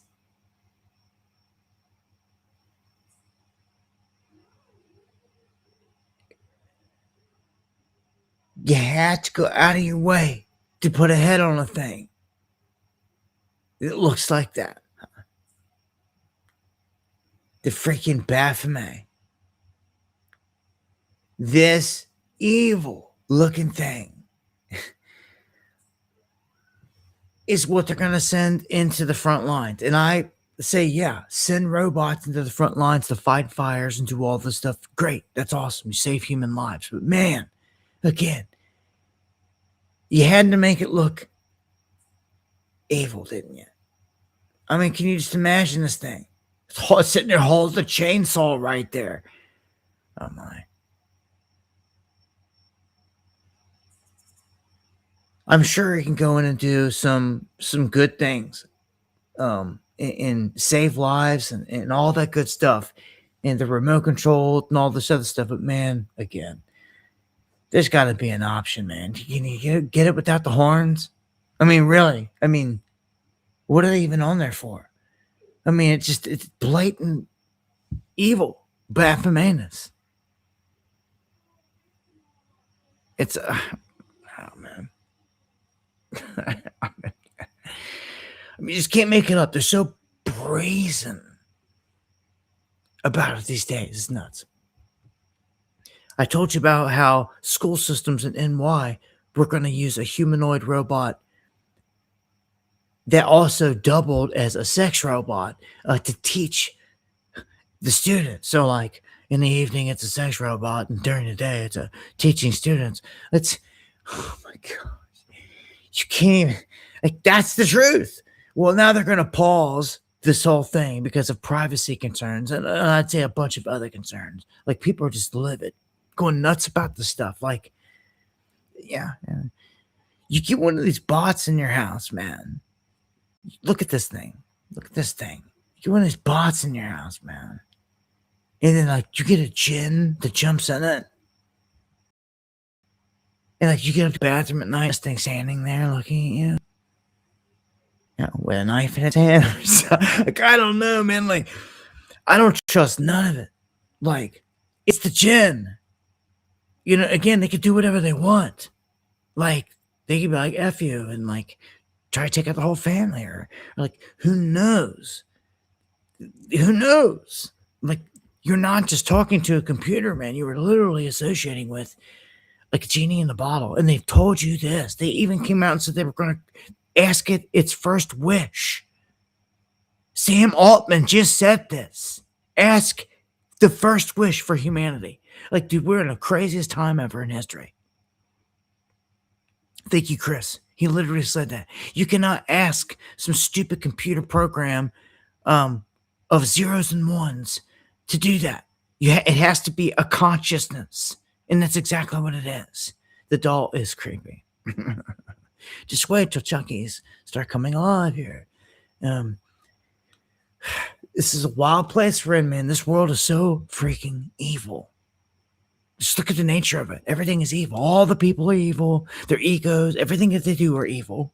Look at all the animals. Everything's ravenous. Everything tries to kill one another. The wolves, the sharks, the freaking everything. Just kill, kill, kill, kill. It's all it is here, man. It's all it is here. And that's the truth. All the greatest people you ever known been killed. All by the same beast. It's pathetic, man. Skipping this one. On to the next one. We've got horror here. As a Citadel cadet and a childhood best friend get ambushed and gunned down in a vacant Florida parking lot by a 17-year-old killer. This is just ridiculous. This goon. I mean, it's just unfortunate, man, that these things keep happening like this. But Rundell is now wanted in connection with the double murder of two teens found shot to death at an industrial park last week. Investigators say 17-year-old Keon Rundell is wanted on 2 counts of second-degree murder. The charges stem from the deaths of 19-year-old Dustin Rose and 18-year-old Samson Campbell. Their bodies were found last Wednesday night, at 213 West New York Avenue. Police say both of them had been shot to death. The president of Citadel College said on behalf of Dustin Rose, who was a student there, quote, "I'm saddened to share the news of a passing member of class of 2029, Cadet Dustin Rose. He was preparing to return to campus as a team leader and was valued as a friend and classmate." Police describe Rundell as 5'10", weighing about 110 pounds with black hair and brown eyes. Authorities warned he is considered armed and dangerous and the public should not approach him. A reward is being offered for information that leads directly to his arrest. And if you know where he is, you're urged to call 911 or contact the DeLand Police Department immediately. Live in DeLand, Bailey Bockover, Fox 35. Thank you for that, Chris. Rest in peace to those boys, man. Yeah, just a senseless murder there. So let's go to the next one here that is talking about an armed man named Janine arrested at Trump's California golf course ahead of his presidential visit. This one's super suspect. As soon as I heard it, I'm like, man, it sounds, I've never heard this type of crap before. Sounds like a dude that was down there next to the golf course and they busted him. That was super shady. And what they do with all of them, they said that they were assassination attempts when the one wasn't even no assassination attempt. Even the last one that we busted, they had AI, the guy running down the hallway. He got nowhere near Trump or shot at Trump at all. And they labeled that as an assassination attempt. Okay, look at this same one. Armed man. Got nowhere near Trump, was nowhere near him. It was an armed man. He was armed, he was arrested near there. That's it. But guess what? Guess what? Trump reacts to the latest foiled assassination plot. You see how quick that goes? Just what are we on, 5, 6 now? Time to this, all these crap stories. This Janine dude here. This guy, like, I just don't trust none of it. It all seems like it's all just some garbage, man. I don't trust none of them. I don't trust the beast at nothing. For nothing at this rate. You know what's sad is we're in a point here where the youth is very confused. Especially because they have not figured out the left-right paradigm yet. And all most people know at first is like, you know, like one's got to be right, one's got to be bad. You know, one's got to be good, one's got to be bad. That's the assumption. Well, that's the trap. And when you see someone at the helm wrecking this place, like Trump, as they go and chop 30 off the stream real quick, any youth rising up, well, they're not going to gravitate toward the right because that's Trump. Trump wrecking this place. They see that. They're not going to be gravitating toward MAGA. That almost by default makes them, it puts them in, if you're talking left-right, that puts them in the left basket. Even though they may not share all the ideologies of the left. But see, that's where it can't get clumped up like that. There has to be something else. I mean, there you see, if you go outside of left or right, they're going to say, oh, it's a centrist. I mean, it's got a label or a name for everything. But even so, I would rather someone take the name, be labeled, they can call you whatever name, right? But be called a centrist over someone falling for the left-right paradigm. Now, centrist doesn't mean equate that to the independent party and then go falling in love with MTG and Tucker Carlson and Thomas Massey and all the people that are obviously about to run in that. You could see it from 1,000 miles away. Give me a break. They made everyone fall in love with all this handful of people. Now they're all going to create a party. And it's all going to launch. And it's going to run. They're going to choose somebody. And it's all still going to be controlled. And you can sit there and say it's not all you want. And you can believe that all you want. But I don't buy none of it. I know how the club operates. And no, this is the time for them to cover that third base. I'm just not stupid. Until it's just one of us, someone out of the factory, off the farm, till it's one of us, not a bloodline of these fools. And it's one of us. We don't have a chance. You can't win the race unless you have a horse in the race. And we, the people, have never had a horse in the race. You don't always need to, so to speak, if someone is willing on the inside to do something legendary, like JFK. JFK is the prime example. He was born of the bloodline. He's born of the Camelot lifestyle. He had to sell golden spoon. Never had to do nothing. Just play the game, live life, son. Gucci, right? Nope. He said, I ain't doing that. I believe in people. I believe in things. Wasn't perfect. This thing with Marilyn Monroe and all that, whatever. But like, he rode for the people. He went against the Mossad, and they killed him for it. You see, that made him much better. He came from within. He came from within the system, put to the top. And he was like, you know what? Epiphany. Screw these bad dudes. Like, screw you, screw you, screw you. And like, guess what? See, we now have the resources to know and put it all together. It's the same enemy killing everybody up to the present day until the people rise to stop it. Someday, it's going to hit close to home. You're going to wish you did. When they thin out the pack and there's only a few left, you're going to wish you did. You wish you did when we all had a chance to stand together and people just sat there and did nothing. I'm seeing a missed opportunity is what I'm seeing with the youth.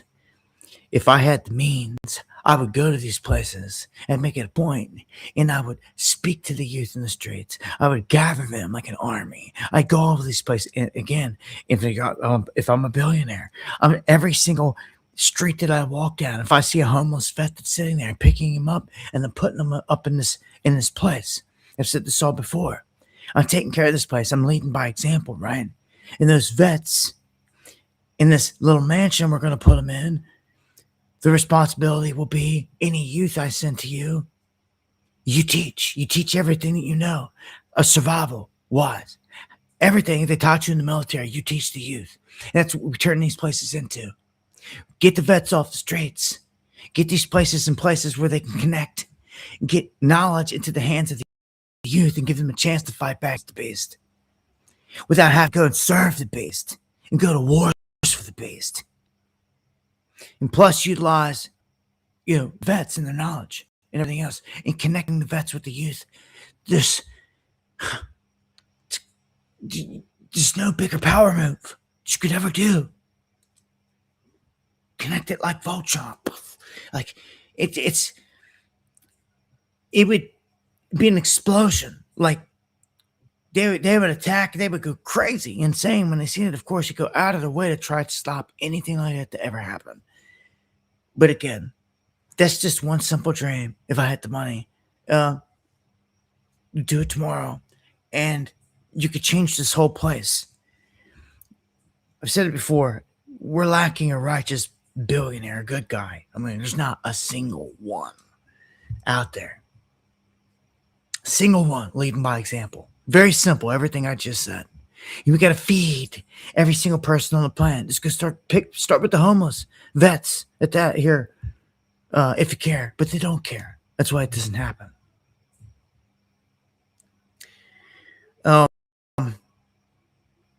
Sad. I'm gonna play this clip. It's kind of a funny one for the night. Beachgoer. He's just running his mouth. Apparently, he's a Democrat hopeful, gunning for a seat in Congress. He's behind bars now on a $1 million bail. He tried to start this fight in Maui.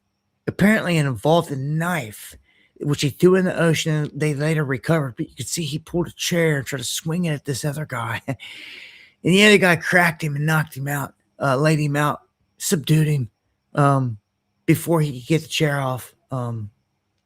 Shot congressional candidate is in jail tonight with his bail set at $1 million after a violent dispute on Maui. Police say Carol Basin had a knife and threatened to shoot someone as a bystander appeared to knock him out.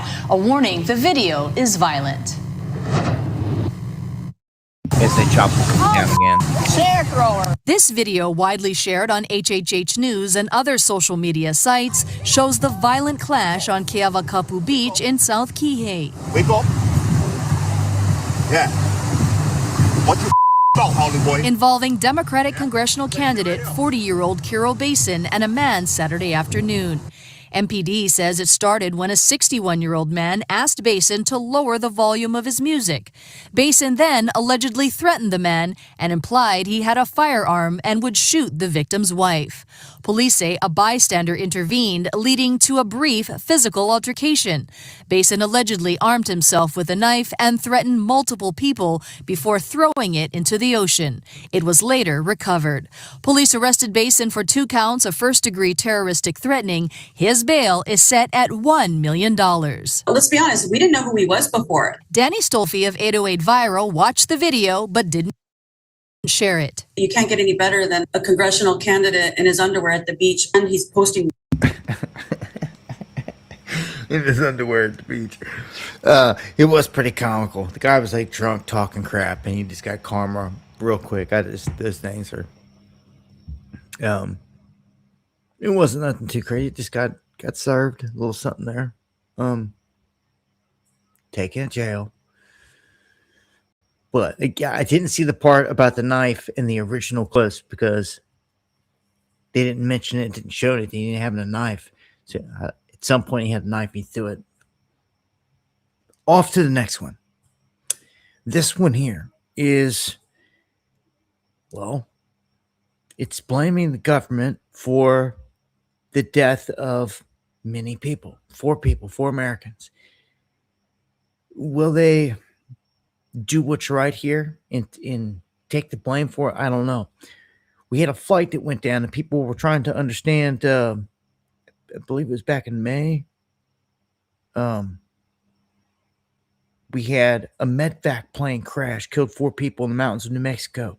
Well, apparently that plane that went down early May, a twin-engine Beechcraft King Air going from Roswell, went down. And they were like, how? Why? What went down? Well, now they're saying that a U.S. military GPS jamming exercise did it. We're lucky they're even admitting this, to be honest with you. So they screwed up and they doomed this flight, this whole flight. They didn't know what they were doing. All their instruments were going haywire.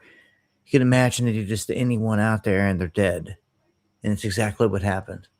Like a weapon. You zap a plane with this thing. U.S. military GPS jamming exercise. It's deadly. Straight up.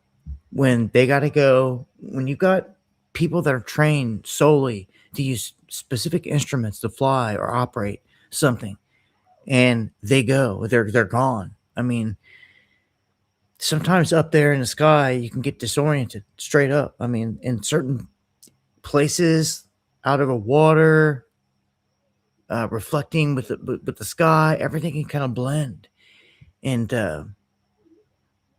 get real bad. If you don't have certain instruments, you are dead. This is what's been blamed on Bermuda Triangle for a long time. Crazy energy interferences out there had been the cause for making instruments go haywire and then planes going down. Because a bunch of those planes haven't just disappeared, although a bunch have, don't get me wrong. But there's a bunch that have been discovered on the ocean floor. So they're there. Something took them down. Maybe not all of them. Another big mystery, right? But this one's no mystery. Apparently, the U.S. mystery behind.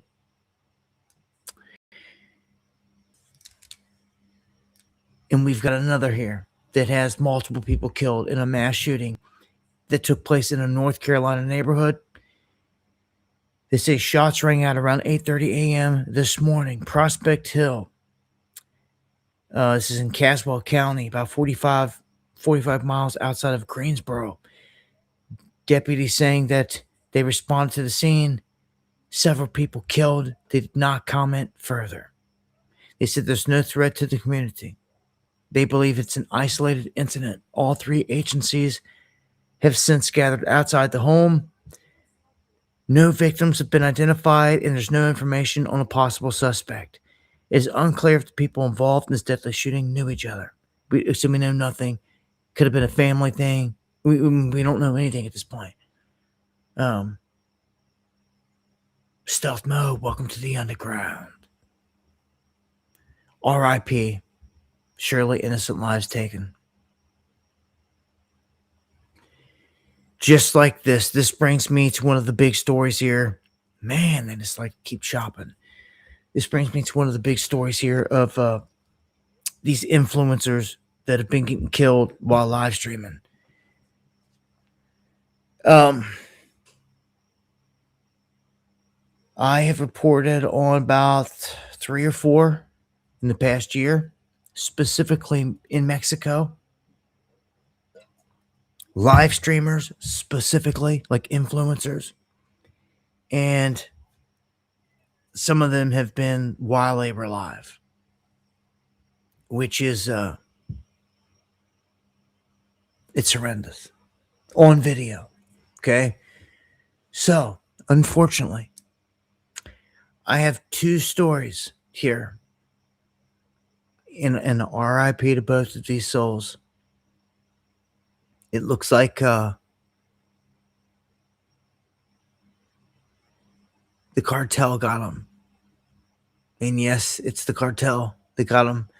It's the gangs. It's the cartel that got them.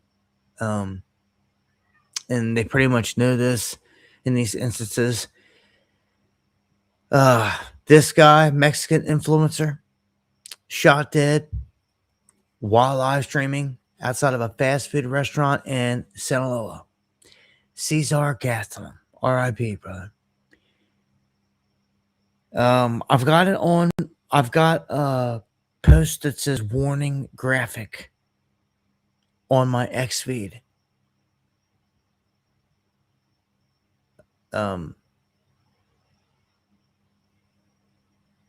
man was executed at point blank range. I'm so sorry, brother. I watched him in the clip.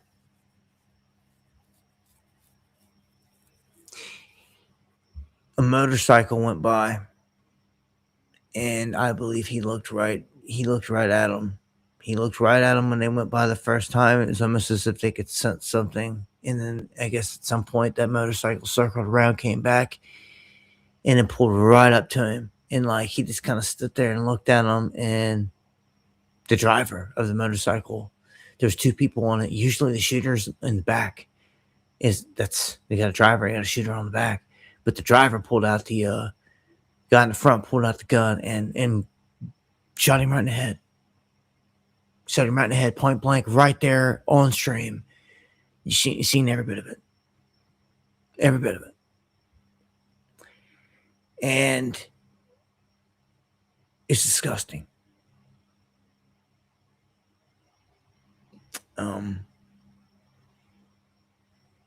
My man was just sitting there, hanging out, live streaming, cowboy hat on. He had 600,000 followers on TikTok. He was popular, and envy and jealousy is this place is so evil. It's so evil.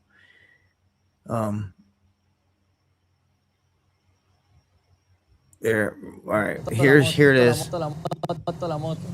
I'm not gonna show anything graphic, but I'm gonna show you how they're standing here, and the guy goes, but they go by on a motorcycle, and then it's that same motorcycle that ends up coming back up, pulling up to them. And then I'm gonna have to pause it, and if you want to see the rest, you can go over to my X. But here. See, the motorcycle just went by. Right there. He looked right at him. He looked at him, and he looked at him again as they drove off. He knew. See, he looked right at him, and then turned and looked again. They all looked. All of them looked. They knew. They sensed it. See, this guy was looking at him too. They were looking. Now watch. It changes frames right here, and boom, the motorcycle pulls up, and he's just standing there. And it's this guy's still got a smile on his face, and they're just standing there. I can't show you anymore because they kill him. It pisses me off. Pisses me off. R.I.P. brother. Fly high.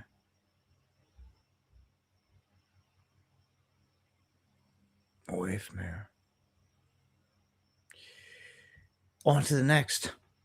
Believe it or not, he's not the only one. Before he was killed, this influencer was killed live. And they have specific knowledge and proof that her ex-boyfriend did it, and that her ex-boyfriend's dad is cartel kingpin. He ordered to death the hit, and it's all cartel, same thing. And she was live. She ran a beauty salon, and I don't know what it ever is about seeing people after they die, but I see it in the image. I don't know what it ever is, man. I don't know. I can't explain it. I've said it many times, but she's sitting inside of her beauty salon, and a guy shows up like he's going to deliver. And so you can see it right here in her face. Like she knows something's not right. But and I can't show you the whole thing because she gets shot dead. Ya viene. She says something as the guy walks in, and it pisses me off so bad, dude. They arrested the guy.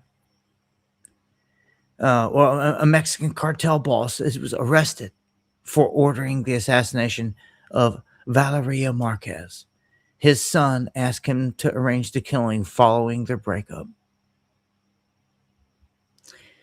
It's so ridiculously evil on this planet, man. Just ridiculous. Just this place is so evil. On to the next one. An update to and here we are at the top of the hour. And much love to everybody joining us here.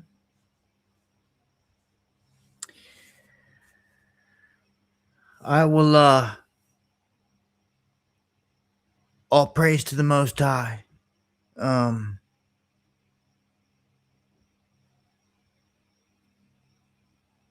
Nothing but death in this place anymore. It's like all there is that's going to happen from here too, it seems. So let's go to the death of one of the guys that is responsible for waking me up. His name was Tupac Amaru Shakur.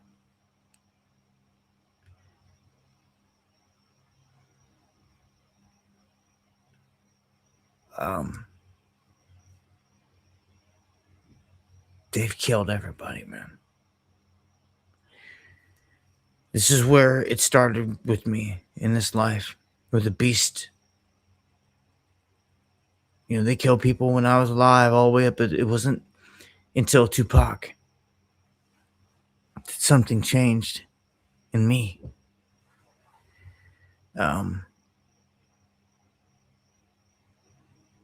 was 16. And I literally felt like they were talking to me, and the music, like, it's 16. 16. Like, that was me. Right there. Right when they killed Pac. And when they killed Pac, of course, I'm young,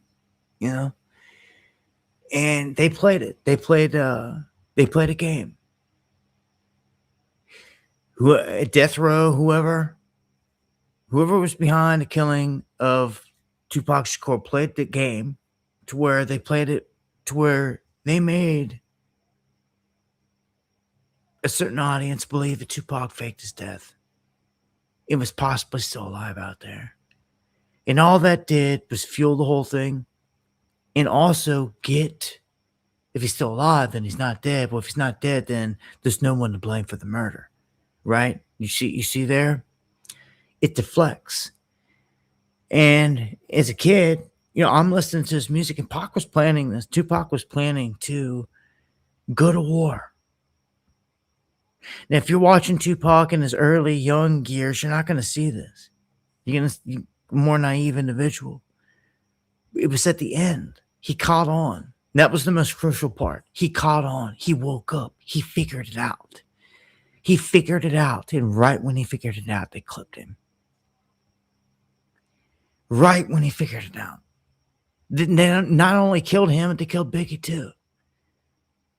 Hand in hand. And see, this is a case that I've been on again since I was 16 because it affected me so much. I'll never forget. I know where I was at the night it happened. I can't tell you about that, about most things in life. Like, where were you at when this happened? I can tell you where I was at on 9/11. I can tell you where I was at when Tupac Shakur was announced dead. Wasn't when he was, well, yeah, I know where I was at when they announced that he was shot, and then when he was actually announced dead. It shook me hard. And I thought maybe there was a chance because he was telling me in his music. He actually said, I can take you to his music where he says, I'm alive. Go to I could, so many examples. You go to Thug Love with Bone Thugs and Harmony, where Busy Bone comes in and he's in the background saying, he's alive, he's alive, he's alive. He's saying it. They fed it. They fed it into the whole thing. So many different songs, so many different aspects. So the whole thing of Machiavelli, 7 Days, was all about faking your death and killing your enemies. So they sold that pretty well. So for a long time as a kid, I held out hope that Tupac could be alive because if he was, he's the only hope we have. He'd come back and we can kill the government. We can take them out. Of course, that was, young 16-year-old thinking. Quarter century later. Over. Here I am. And I know that the same man that killed him is the same one that killed them all. And it wasn't Keefy D sitting here on trial. It's Patsy. I don't care who they want to say the gunman was that shot Tupac Shakur. What I now know is a Tupac Shakur for sure, and I've known this for a long time now, is dead. He's not on an island with Elvis like I would like him to be. He's not going to return and go to war with the beast like I would want him to. He's dead. And that was a hard thing to swallow for someone like me that was woke up to this whole thing by him, hoping the whole time that he was alive. But the entire time he was dead. They clipped him. His spirit was that strong, though, roaring like a lion. He touched me through his music, and he let me know on his album cover, the Don Illuminati, to kill. To kill what? An Illuminati? What is that? For the first time in my life, I start researching. 16. It's because of him and that Don Illuminati that I went looking. Do you understand? And it never stopped. So I salute you, Tupac Shakur. No one's perfect. How dare anybody judge him? Oh, he was this, he was that. Well, what were you?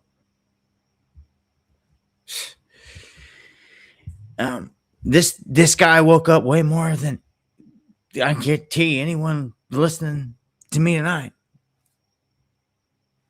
Woke me up and reached more.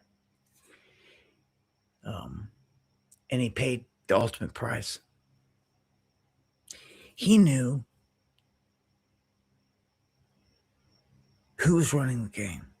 And he stopped it all. Tupac Shakur called off his lawyers that were rigged by the game. He called off everything. He was going against death row's contract. He was leaving death row He was doing all these things. He was going against the grain. He set it all up, but he just didn't realize the extent that they were listening to everything, following him everywhere. They were following Tupac. This is a fact. And if you were to get a foil on it, or even the response from it, if it was rejected, the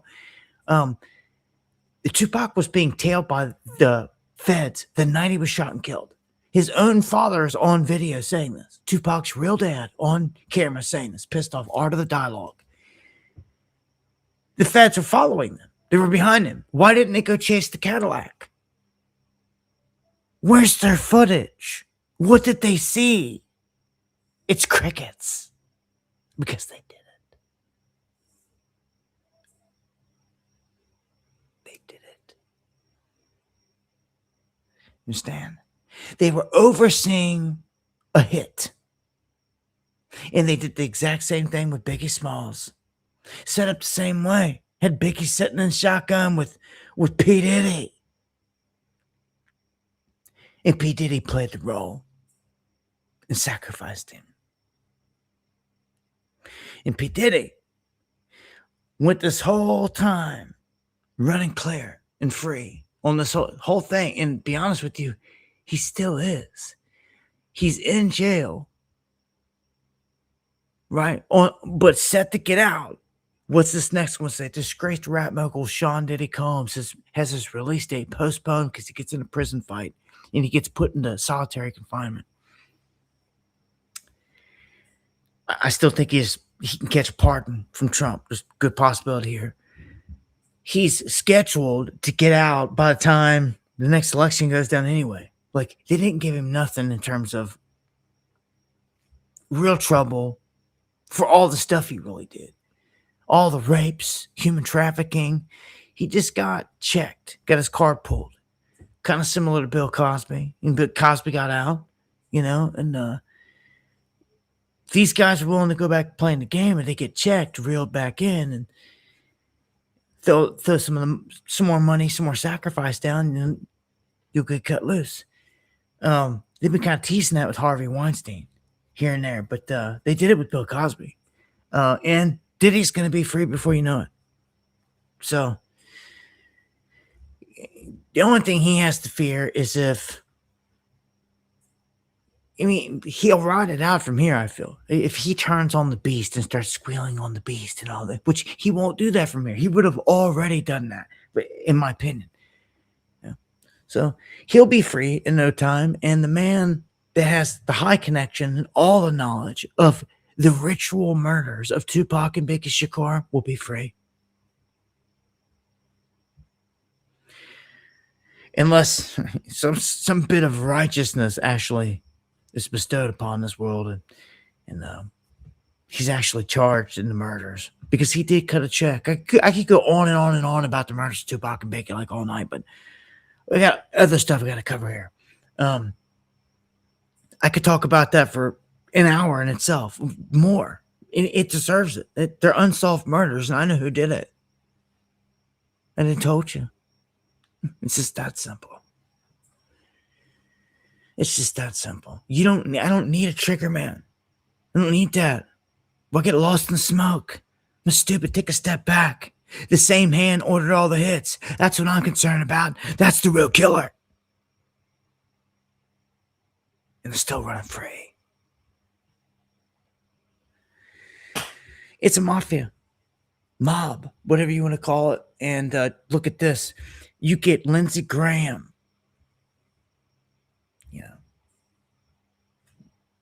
Cucking for Israel. Bibi and all that. More so, repping Israel than even America. He dies.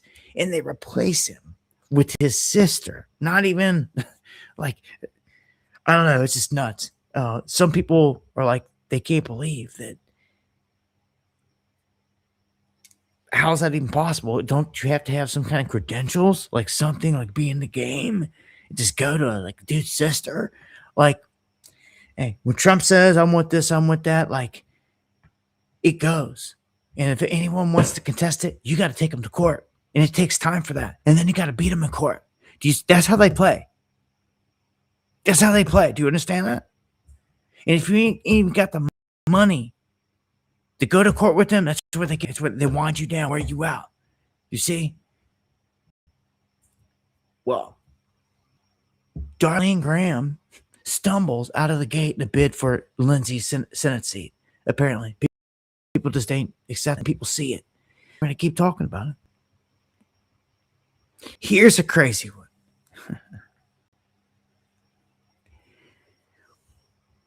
We've got this El Sayed winning in Michigan. And, I mean, all these guys are backing the socialist movement. If you guys don't like, all these players are popping up. If they're allowing it to happen. So Michigan is a stronghold now for everything that they've got going up there.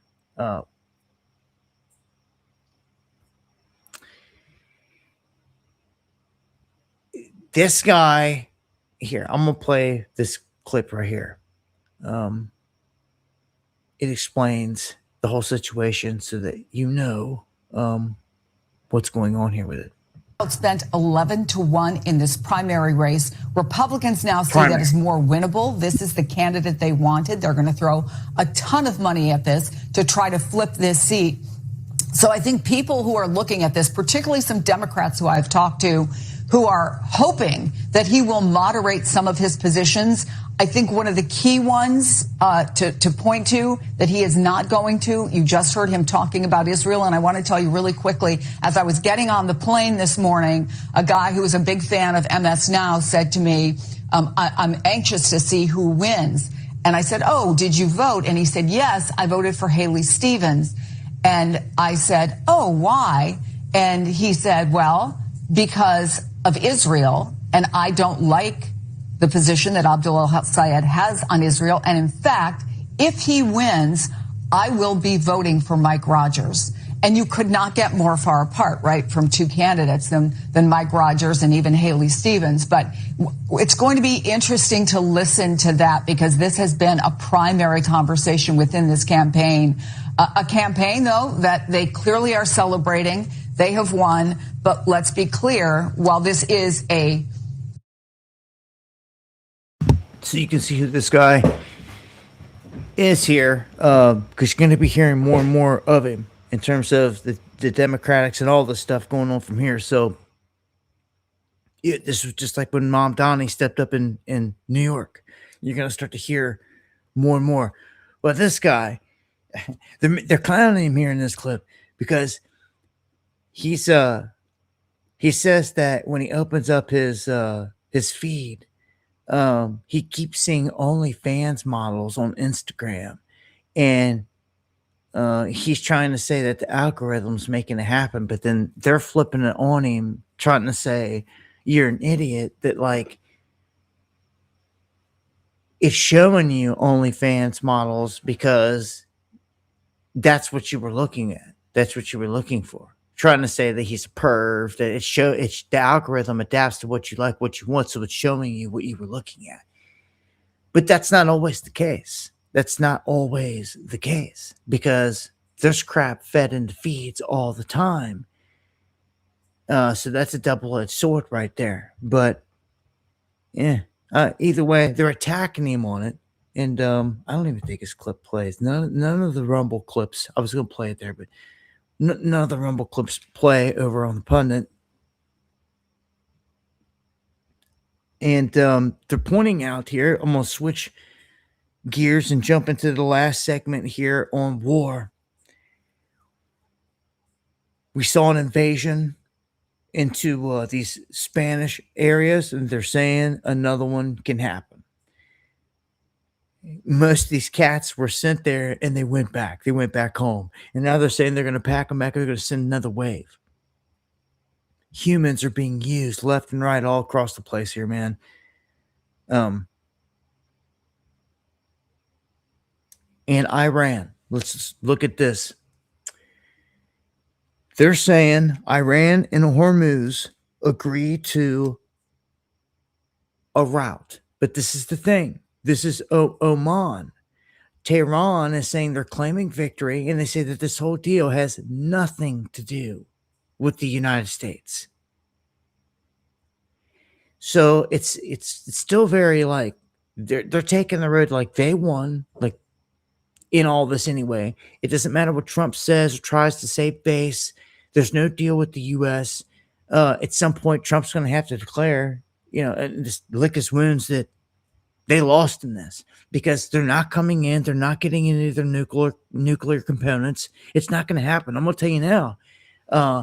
They're not going to give them up. And you could see bombs start dropping again. What's Trump say? He drops more threats because that's all he knows how to do. He says decapitation is coming. What's decapitation? You got more scary words in your basket over there, dude, because you suck. This guy's embarrassing. He's garbage. He obviously has sold us out. Bad. The guy doesn't represent me and you at all. He's so arrogant. He didn't care about us at all. Nothing. He cares about his own pompous image, his own what's going to be in the record books. When it's God's all he cares about. He doesn't care about nothing else. And to get the job done that his masters are telling him to do. Because he bitched out a long time ago when he got busted and blackmailed on the pedo stuff. And he was like, well, you either go to prison or you play the game. And he plays the game. And Mr. Snuffleupagus there, he played it so well. They were like, that's our man. Like, he'll do anything we say. You gotta imagine what they got him on tape doing.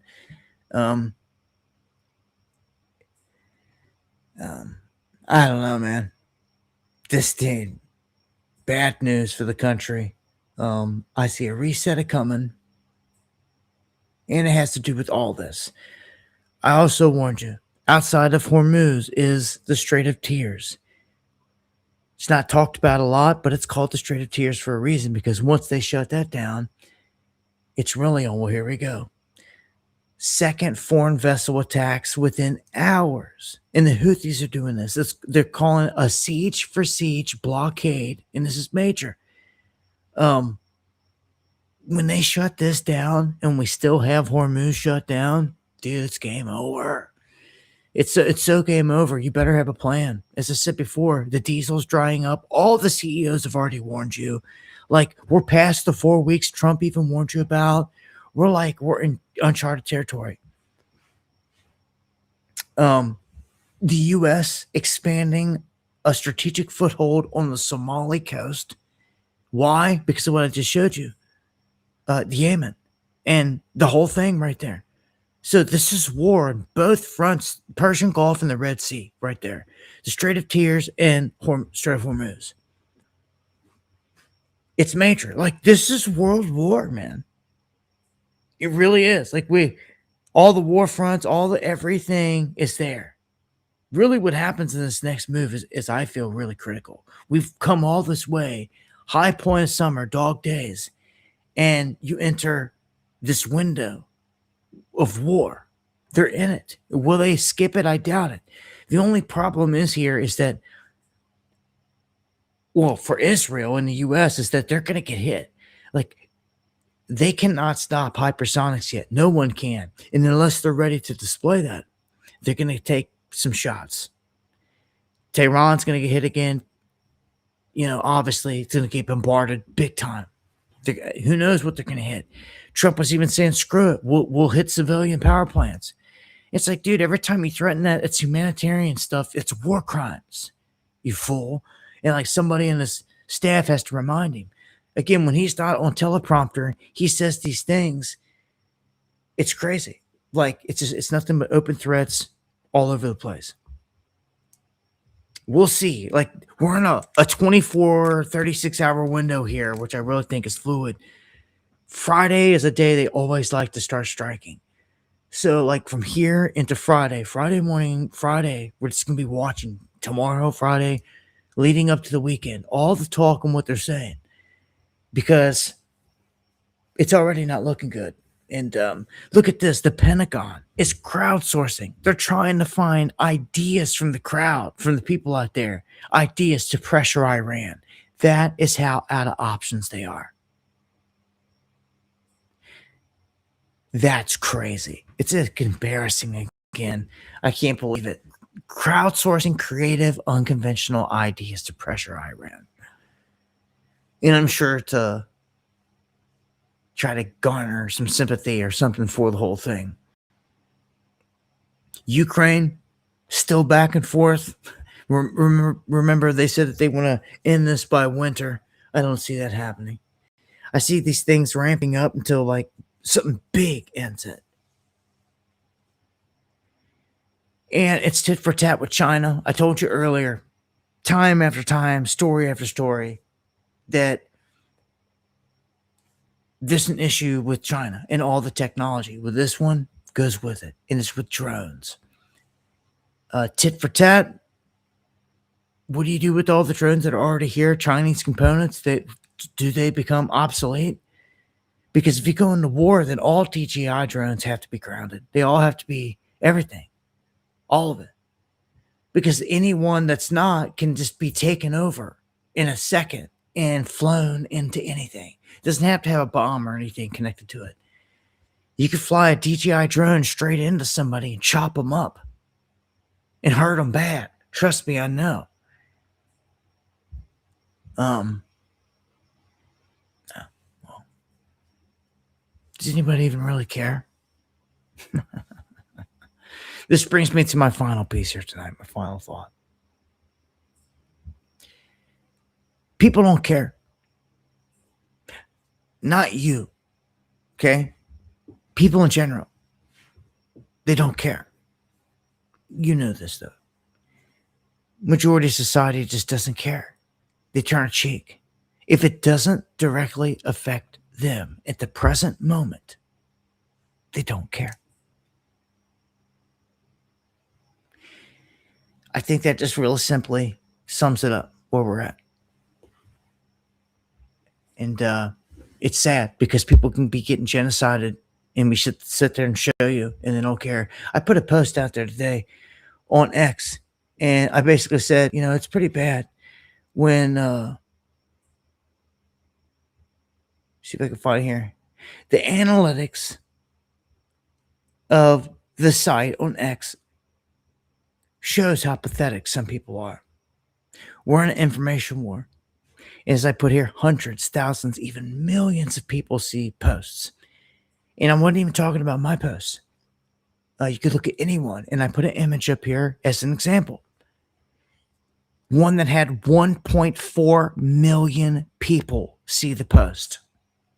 So it's not censorship, okay? Only 1.8 thousand shared it. Just over, not even 2,000 people could share a post that 1.5 million eyes seen. That's what I call pathetic. All they do is scroll. What's it? Just scroll, won't share, don't like, don't fight the fight, don't help the good guys at all. How dare you help the good guys at all? Are you scared? I think some of it is, definitely. Which I can't stand. If you're going to be that scared, like, just get away. Don't even follow me. That's how I feel about it. Because we should be here all participating and fighting the good fight. Straight up. Against the bad. And that's why we will never win this battle. Only a fraction that view actually share or care. If somebody does share, it's usually the same people. Usually, always. Just like when I have to say, it's like I have the same circle of people, it seems, that always support the channel. And it's just seems to be the same handful of people all the time. Outside of them, there's very few that care at all.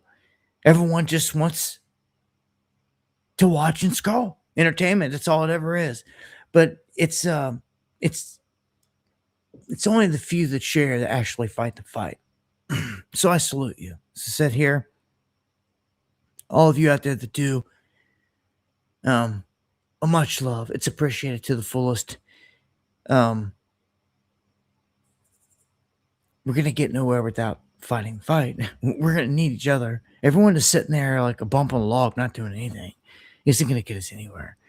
I try everything I can but it's just, I don't have the means to do some of the things that I would love to do, but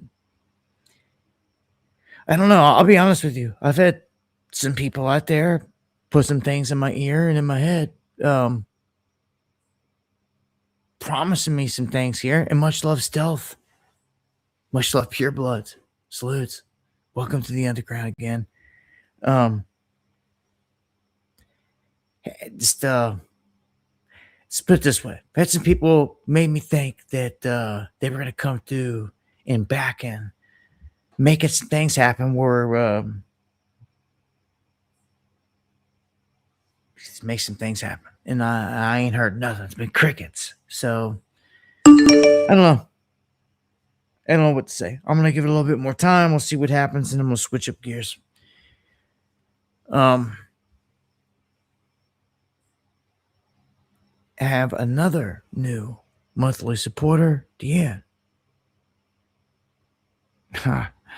She said, Tupac is to you what you are to me. You woke me up years ago. I'll never forget what you've done for me. Much love and prayers. I can't thank you enough. I can't thank you enough. Thank you so much. I'm just glad to be able to be here to talk to people that I woke up. You know, like you're saying, Tupac woke me up. I never had a chance to talk to him, thank him, or anything like that. So I'm just glad to be able to have a circle here of good people. Thank you so much. I've got in Southern California a 33% jump in diesel fuel price threatens small mid-sized motor carriers moving 70% of cargo. Like people just they won't listen until it's too late. I try to say it time and time again. I've got a bunch of stuff over here. This guy talking about going on a site here and trying to put in stuff for that says Jesus, and it won't do it. It'll put everything else on there, Satan and everything else, but will not allow him to put Jesus. Just all those videos, all this stuff I've got over here. Again, shout outs to Monty. Seen Monty out there creeping earlier tonight. It was a treat. That's October Rains, if you don't know. Much love to him. You see right there, monograph. Much love to him. And oh yeah, I just got a bunch of good stuff over here on the feed if you missed it. Here's Fuentes caught on J6 with a bullhorn, just like Ray Epps, telling everybody to go in on. How come he didn't go to jail? How come he didn't go to jail? Everybody else, even Owen Schroyer went to jail. All kinds of other people that were just there that day went to jail, that weren't there to do anything bad. But like this guy, that's what shills are. Shills are out there like Shapiro's and everything else to play a part. You have to see them for what they are. Look at that. Look at that. Look at the LiDAR out of the Amazon. Dude, there's so much ancient history that they've lied to us about. It is insane. Look at that. Look at the stuff LiDAR is showing sitting on the Amazon. They've got the whole place. Well, you've seen earlier. You got cartel blowing people's heads off, influencers' heads off. They've got it turned into a madhouse. You can't even go down to Mexico at all for nothing. That's why we won't. That's why I haven't gone.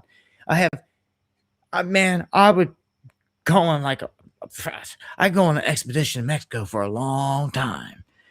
It's so many different sites. Let me just tell you, like damn near live down there just to knock it all out.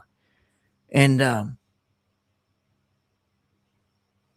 yeah, it's bad. All right, this brings me to the final big story of the night. I'm gonna play this clip here.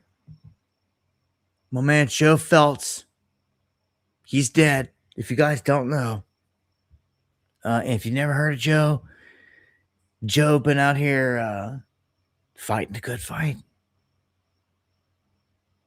Fighting the good fight.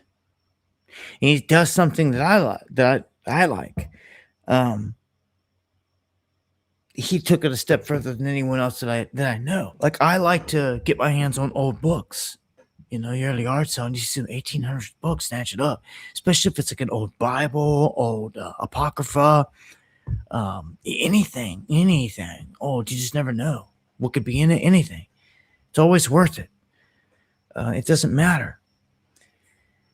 He was taking old Bibles and old books that showed that this world is a lie that we're living in, that show all the old key things like Tartaria, the whole civilization, the whole everything that this world was. Again, Apocrypha, things like Enoch and all the books I tell you about, like Jubilees, Giants, Mary, all the stuff that they were stripping out that you will find in certain older books. Some of them you still won't find because the Roman Empire came through and the Council on Nicaea took everything and boiled it down to your current day Bible. Just track it back to that. All right.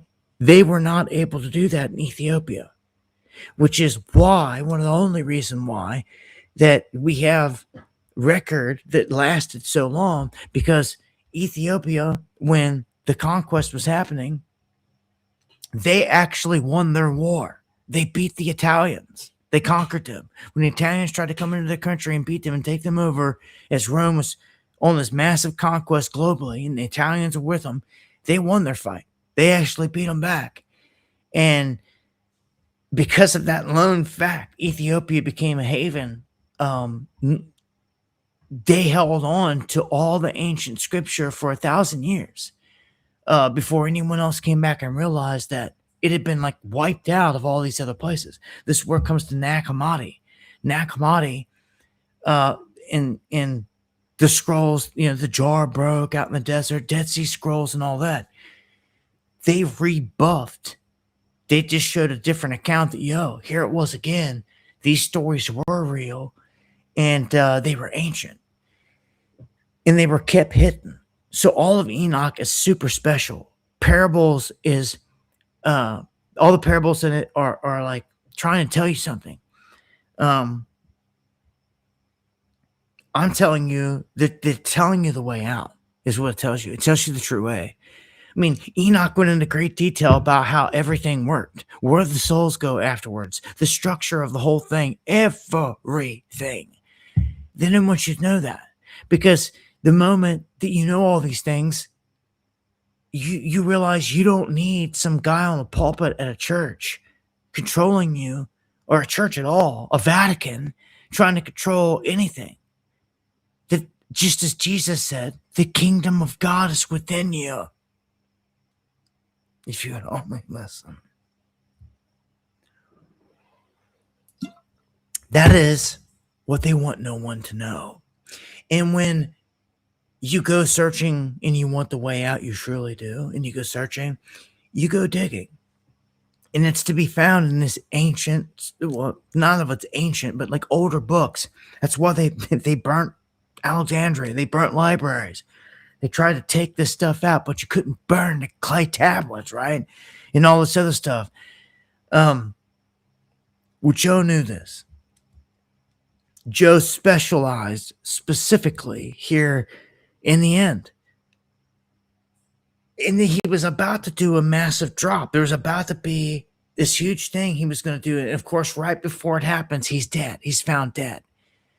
He was taking all these rare, sacred, hidden, last editions of ancient stuff, scanning them, and uploading them as free source on the internet. Salute, my brother. Salute. Salute, my brother. I only hope he had time to read and study some of them and figure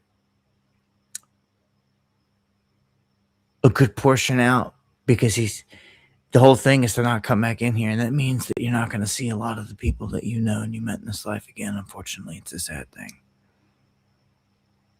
They're not going to make it. Because everybody cuts their own path. Jesus said this over and over again. And there's always debate and all this stuff where you just need to believe in Jesus and all this. You can believe that. That's fine. I'm not here to argue about that. People can have their own beliefs. But I, for one, I like to go with what he said specifically, Jesus, his specific words and sayings. And in all these different scriptures, he's profoundly saying that you should be doing things that are righteous, not just sitting there and being a bump on a log, that is the key. And he actually says you must seek salvation in this life. Unlock. It happens in your life, not something after. He says it over and over. Gospels of Thomas, Gospels of Philip, he's showing you the way out specifically. The Gospels of Mary, why do you think they stripped it? She was the most important disciple. She was the highest ranking.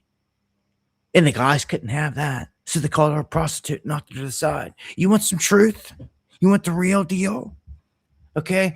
Again, most people can't handle it. Jesus did not want a religion launched on him. He knew what was going to happen. He specifically said it.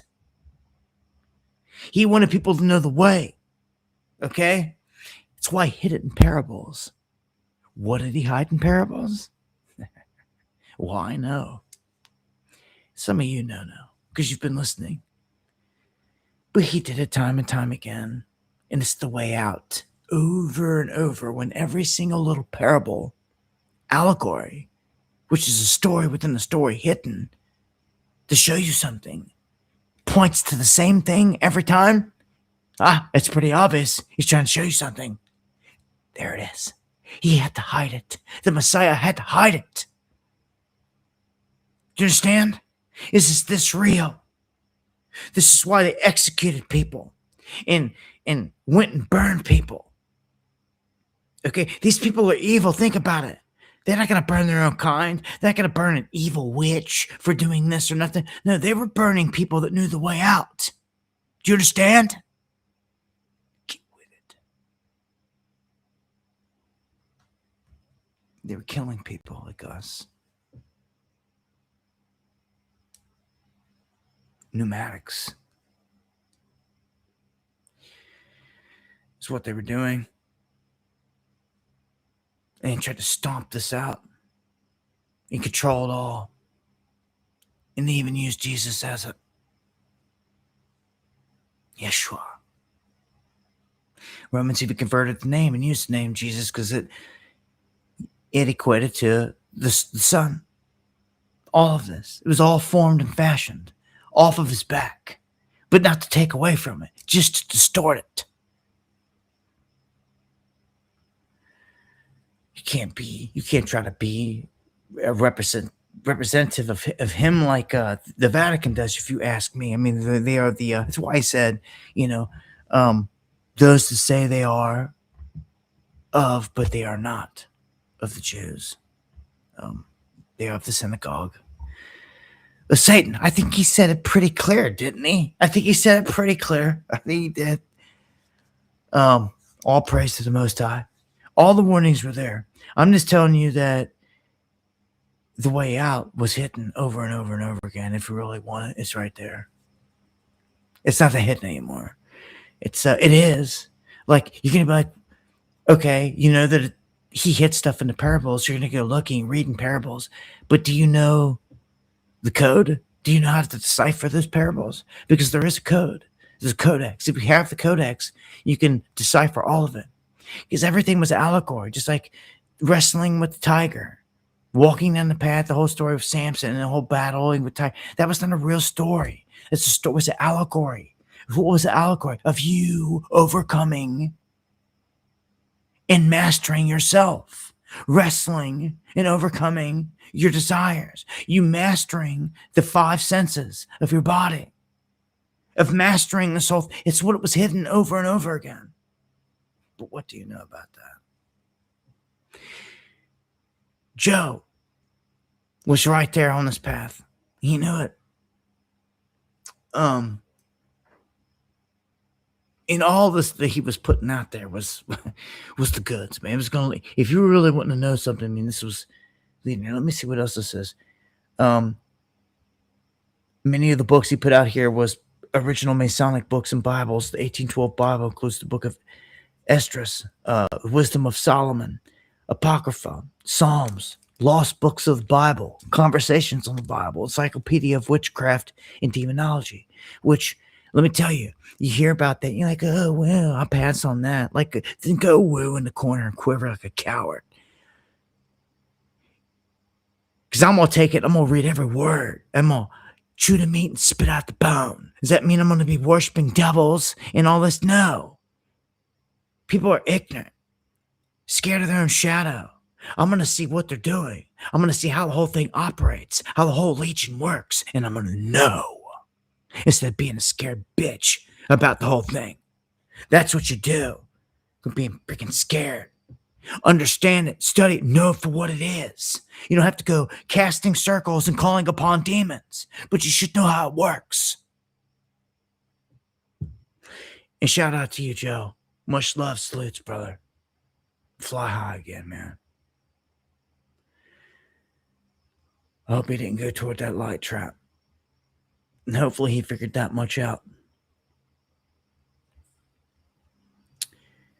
Don't go toward that light trap. And oh, look at here. Look at this. Who's living in a lie? You're telling me the ancients with no wheel, hammer and chisel built this? It looks like it was freaking 3D printed. You tell me it wasn't. Get out of here. Ancient Tartaria, man. The ancient places, man.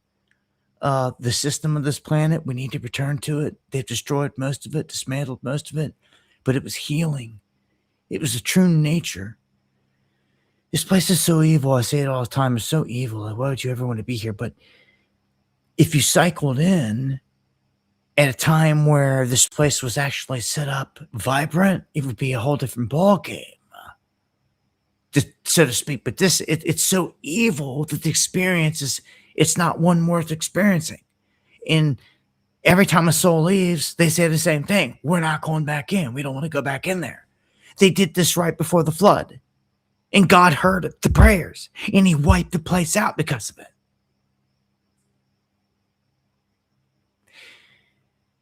We're like right there again, as in the days of Noah. This next time, look at that. Just look at this. I look at all of this ancient stuff. I look at all of, I look at Peru, Teotihuacan, all the megalithic structures and stuff. And I'm like, man, something crazy wild was going on this planet. And it was set up, as Stolf said, in a great environment. Free energy. Sucking off the ley lines and the inertia off the planet. It was all right there. Tartaria was built on this. We know this. We know this at this point. If you haven't been down the Tartaria rabbit hole, you need to go looking, because you're going to see that there's a huge chunk, and it's proven. The best part is when you go looking, you see that there's old maps where a whole continent and whole areas were named this. They erased it from history. You then realize, if you're wise, that you've been lied to this whole time, that they've literally erased from your history books and from knowledge a whole civilization that existed. But yet, if you go back far enough, you will find evidence they were there. Full-blown maps, everything else, documents, everything else that shows control, anything that you would find in any other system. Court documents, all these other things. And then you wonder why we come across stuff like this, and we're like, who built this? They long ago wiped out who did any of this. But we know now. Again, Tartaria, just look it up. It's a real thing. And it may have been the most recent, the closest that we've ever been to a good cycle. Because Atlantis was some time back. It fell, and then we were in upheaval. And then it seems that maybe you're talking 12, 13,000 years. I don't know the exact cycles, but Younger Dryas was a huge event. Something happened there. And I don't know how old you can say the pyramids are, or these megaliths, but I can put them in this range. I could definitely put them in that range, if not older. I mean, they have come out and told us that underneath the pyramids are mega structures that go down miles into the ground. Like, how? Like, what the? Are you kidding me? Like, massive, huge, spiraling corridors that look like energy conductors. Exactly what it looks like. It's what it is. I'm going to tell you. Who built that? How'd they do that? Of course. So lied to. Amazing though. Some of the stuff you'll see me sharing this. Oh, look at this again. Look at this. You talk about people that should be in prison, right? Next door neighbor of Epstein. And oh my gosh, this is like a perfect example of a guy that is, everyone knows, is guilty as sin out there with all this evil stuff, but is sitting there just smiling away over Trump's shoulder like a handler. And just getting away with it all. Just getting away with it all. Did you know that the Trump administration refunded $100 billion to his firm, his company, his place, Cantor Fitzgerald? $100 billion. Where's them $2,000 checks? Lutnick got it all. People getting played. Fires out there again here on the stream. Prayers going out to everyone out there that just lost their home. Do you really know what's going on here? Because look at all the trees standing everywhere. Look at all that. See look in the background. Come on, man. People just don't fall back asleep. Look at a forest fire is the forest on fire. And then the dumbass people want to jump in. Well, trees have water in them, so they stay alive. Well, no. Go look at the footage of the entire forest on fire. Every one of them trees has water in it, and they're burning up. Idiot. It's ridiculous. You go back into the MPC mind frame, small mind frame. All the trees, as far as you can see, all around the freaking town are all standing. Yet every house has been reduced to white ash. Get the fuck out of here. Want to keep buying the garbage headline. Getting dude. And look at that. It's just, it's disgusting. We've seen this before. Most of you already know. Paradise, Maui, everything. And they're burning everywhere. It's like, don't get it twisted. They're burning all kinds of places up, man. All around the world, they're burning it up. And with no privacy, you can't organize against tyranny. Don't forget that. With your flock cameras all over the place. Thank you, DY, for that post. 494 out there. Yeah, and you can see what people think about flock. Check out my X feed for daily stuff. It's all there. I try to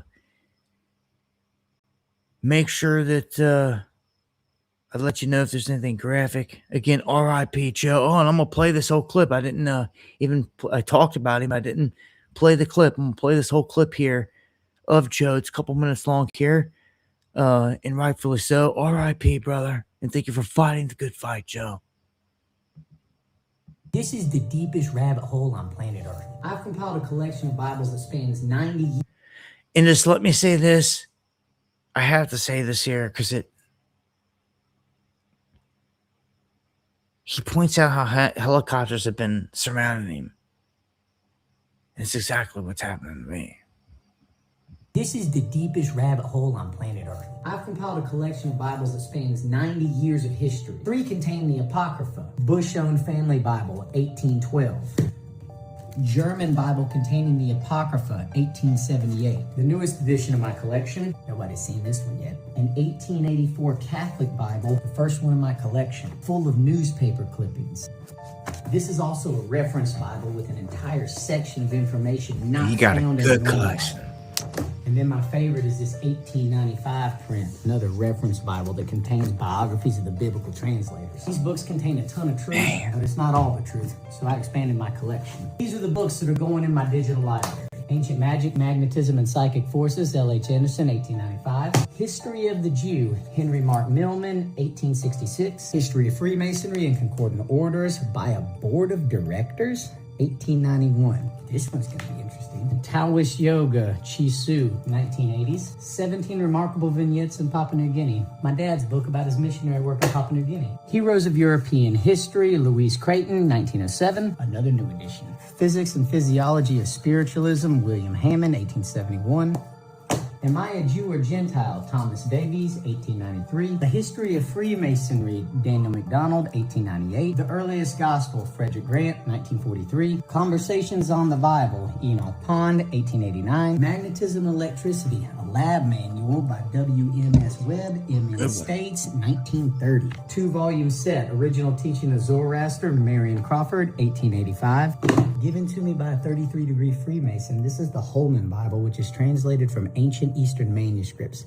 A very interesting Bible and an interesting translation. Wow. Research to find out more. Encyclopedia of Witchcraft and Demonology by Ursula Hope Robbins, 1959. People give me hell about this book, but it's part of history. 1967 World Almanac containing tons of economic statistics. Egyptian mythology. Original works of Flavius Josephus, William Wyston, 1872. The Outline of History, H.G. Wells, 1920. Night Scenes in the Bible, Daniel March, 1869. This is a trove of information littered with the breadcrumbs of truth. But remember that truth is like gravity. It does not care if you know what it is, it still applies. I figure if I put 2 centuries worth of print dates full of thousands of centuries worth of information online, we can finally figure it out.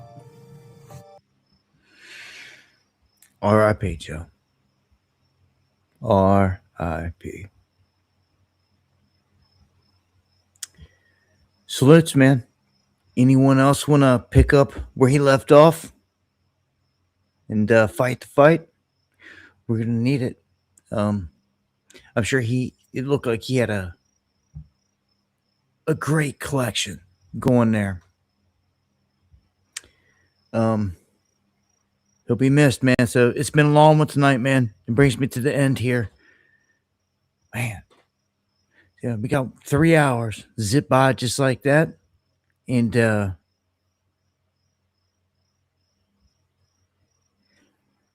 don't think, he was processing them and scanning them himself, Steve, from what I get. He was doing it himself and just uploading it that way.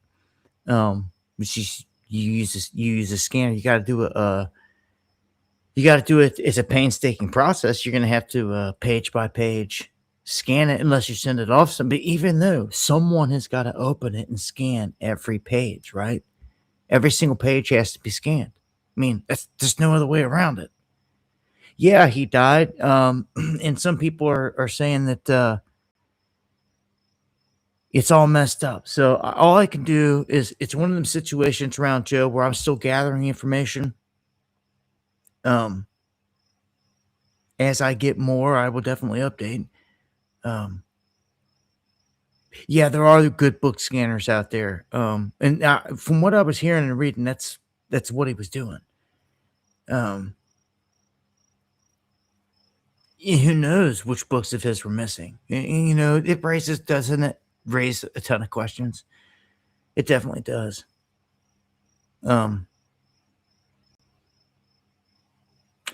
So yeah, again, I'm going to shut my mouth and end this one for tonight. Yeah. So hopefully 3 hours worth of everything we talked about there was enough to marinate on. And I will be back in action tomorrow, dropping some videos on whatever's popping off.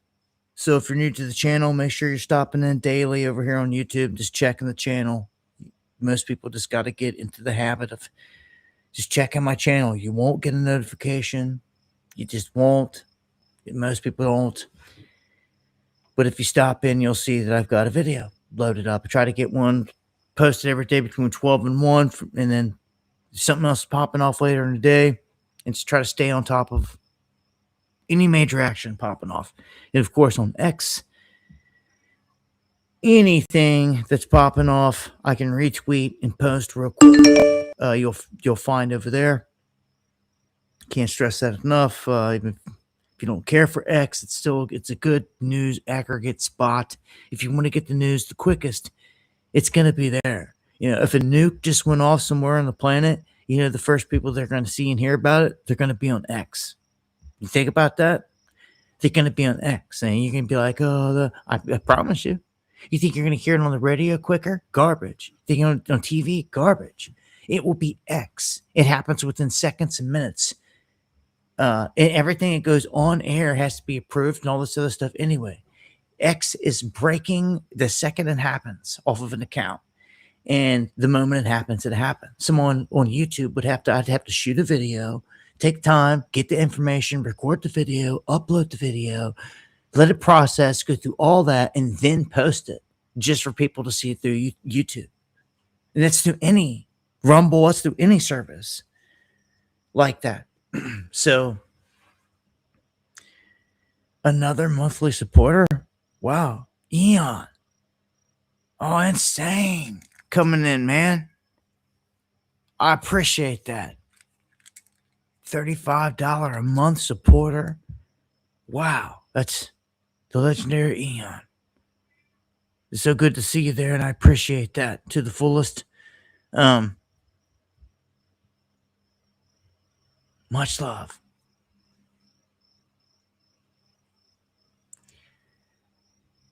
All right, so take us out of here tonight. As I always say, if the Lord doesn't return in the coming days, I'll see you here next time for some Underground World News Live.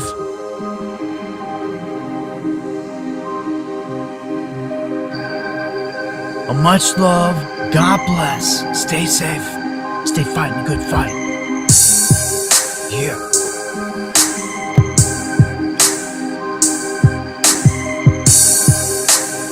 Jay from the Ville. Skill set. Steely. E Fitz. Tao. Stealth mode. Much love, everybody. Arrest Fauci.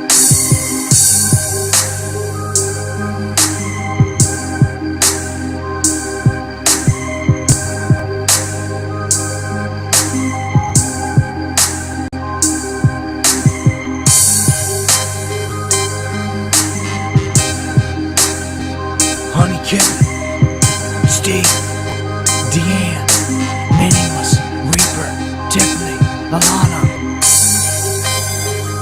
Much love.